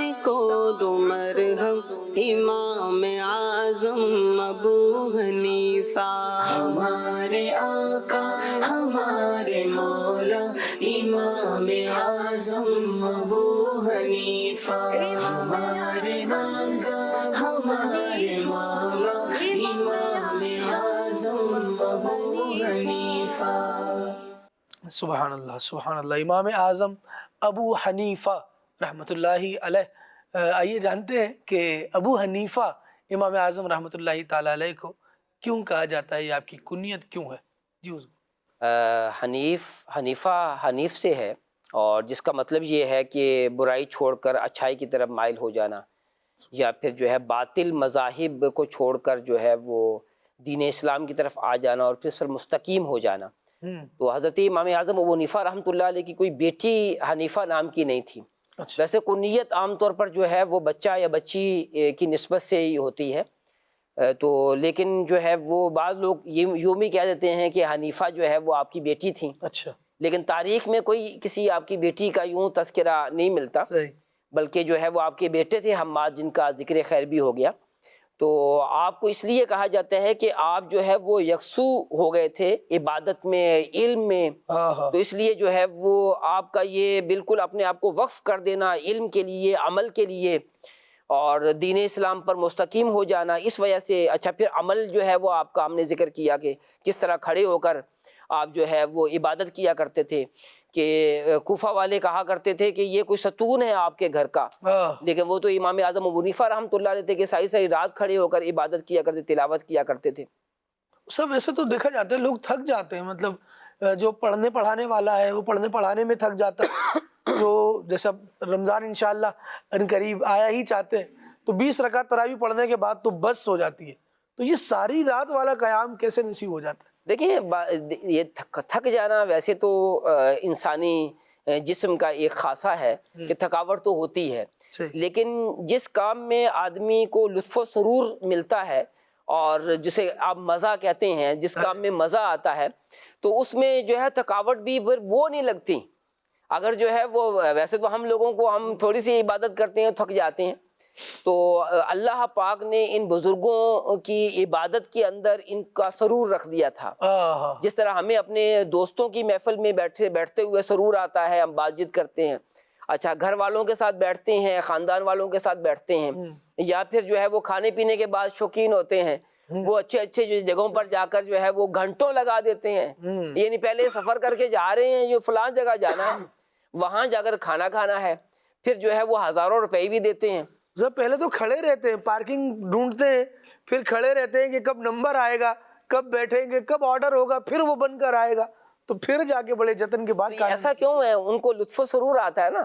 تو یہ جو اللہ والے ہوتے ہیں ان کو کھانے پینے میں نہیں, یا پھر جو ہے وہ گپ شپ میں نہیں, ان کا لطف و سرور جو ہے وہ اللہ پاک کی عبادت میں ہے, تلاوت قرآن میں ہے, علم دین سیکھنے سکھانے میں ہے.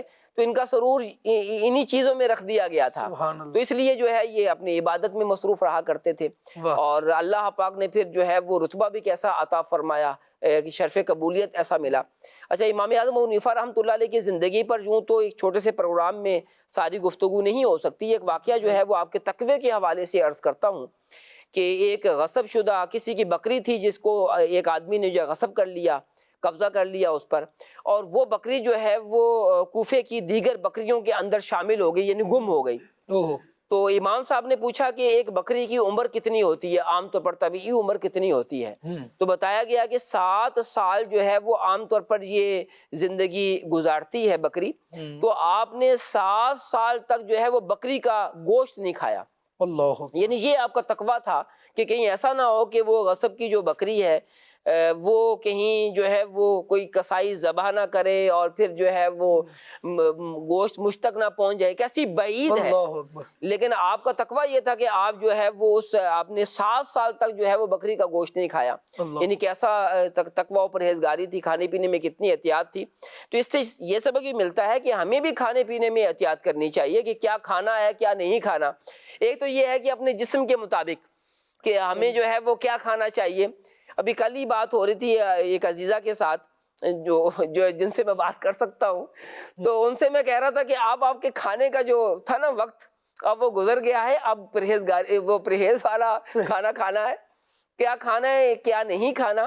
یہ اب آپ کو سوچنا ہوگا کہ ہر کھانا جو ہے سامنے آئے اور ہم کھانا شروع کر دیں, یہ ویسے بھی جو ہے وہ جسم کے اعتبار سے بھی درست نہیں ہے, عمر کا بھی تقاضا ہوتا ہے. تو ایک تو یہ تو بات وہ صحت کے اعتبار سے ہے, صحیح, ہم مسلمان ہیں اور حلال ہمیں کھانا ہی جو ہے یہی روا ہے, جائز ہے, ہم نے حلال ہی کھانا ہے. تو اس لیے جب بھی کھائیں تو ذرا دیکھ لیں کہ ہم کیا کھانے لگے ہیں, یہ کھا بھی سکتے ہیں, شرعی طور پر نہیں کھا سکتے ہیں.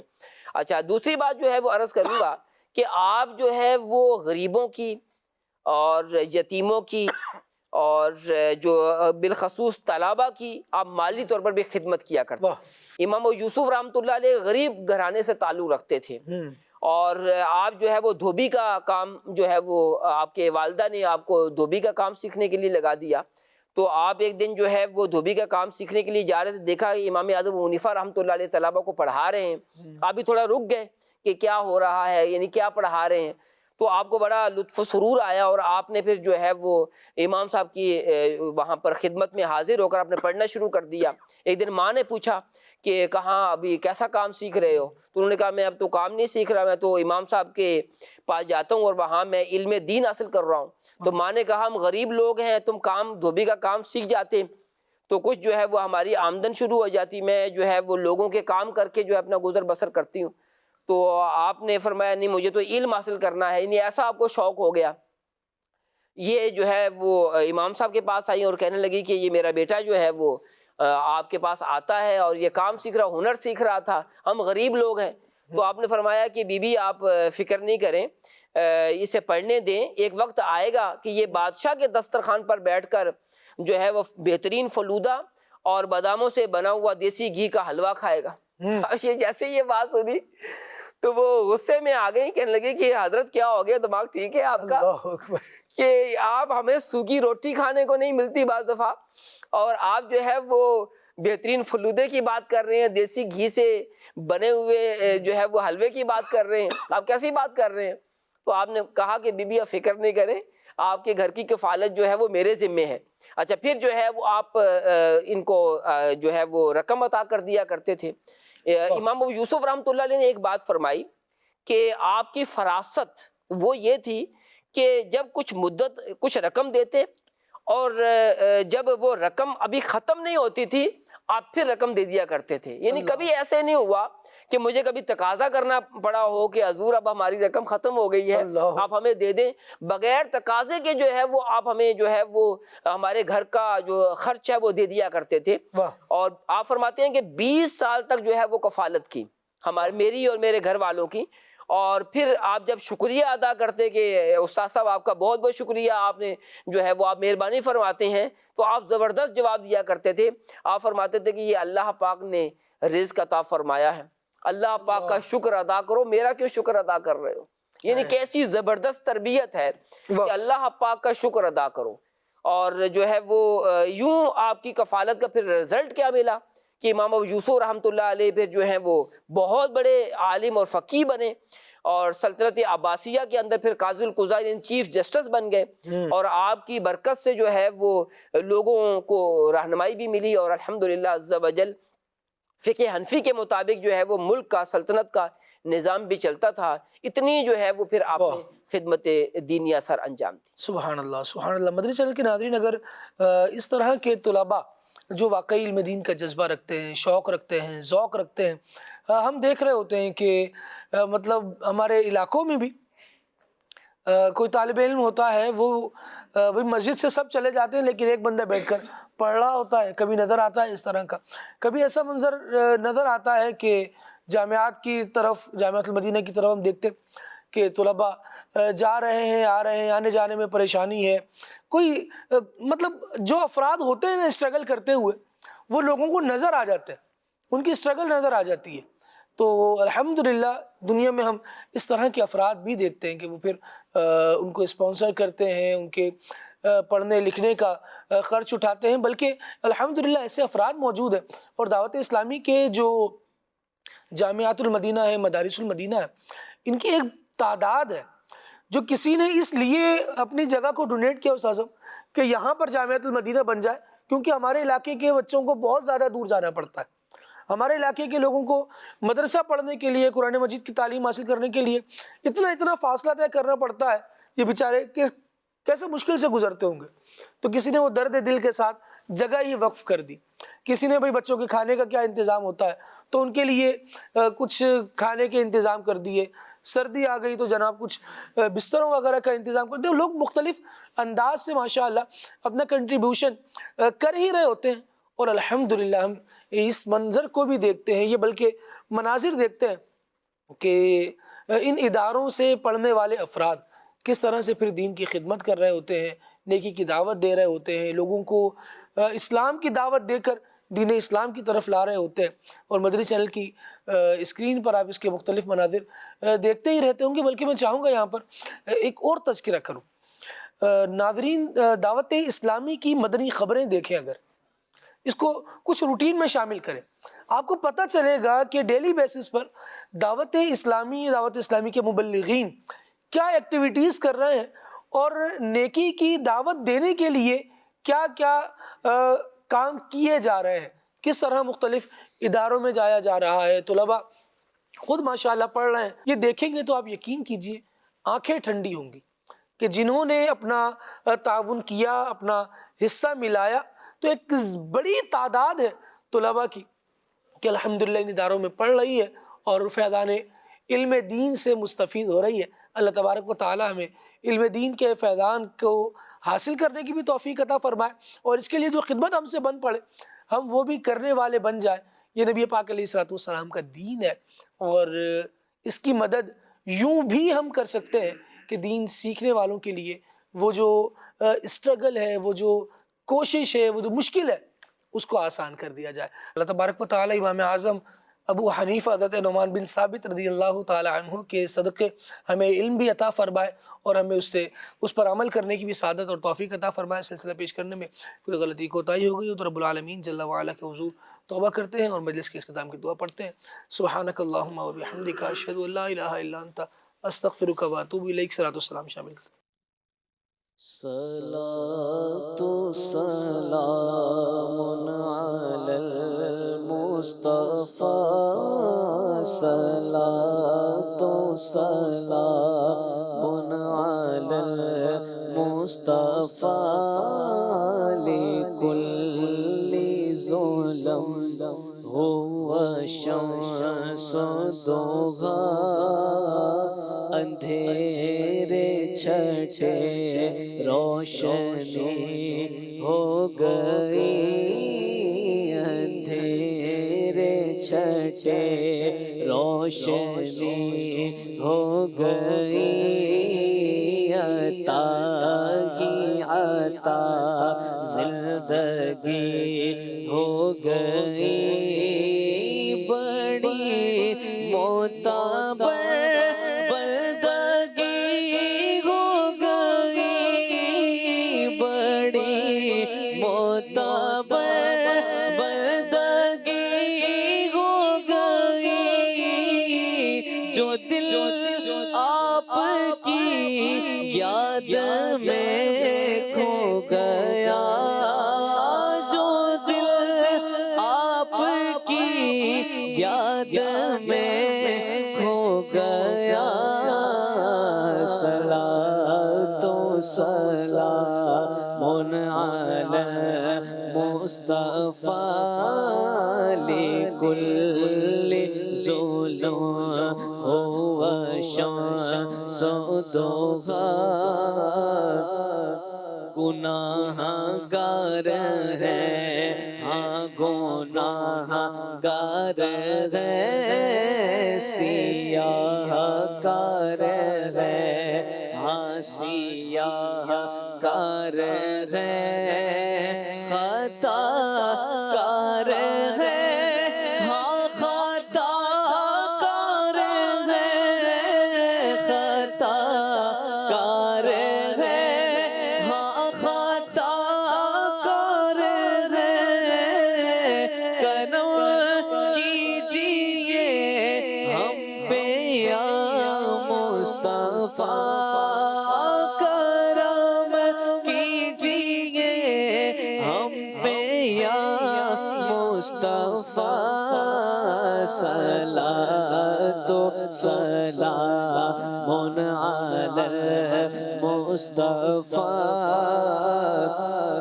یہ خالد بڑا ہی خطا کار ہے عمل کچھ نہیں سخت لاچار ہے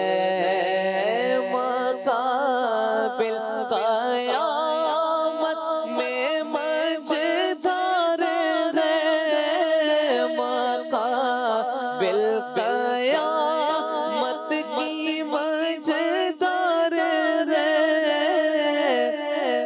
میری لاج رکھنا میں ہوں آپ کا آقا میری لاج رکھنا میں ہوں آپ کا صلاۃ و سلام علی مصطفیٰ لکل ظلم هو شمس ضحا ہو ذکر رب کا صبح ایسے ہو شروع اپنی خدا رہے راضی ہے یہ آرزو اپنی کھلے آنکھ صلی اللہ کہتے کہتے کھلے آنکھ صلی اللہ کہتے کہتے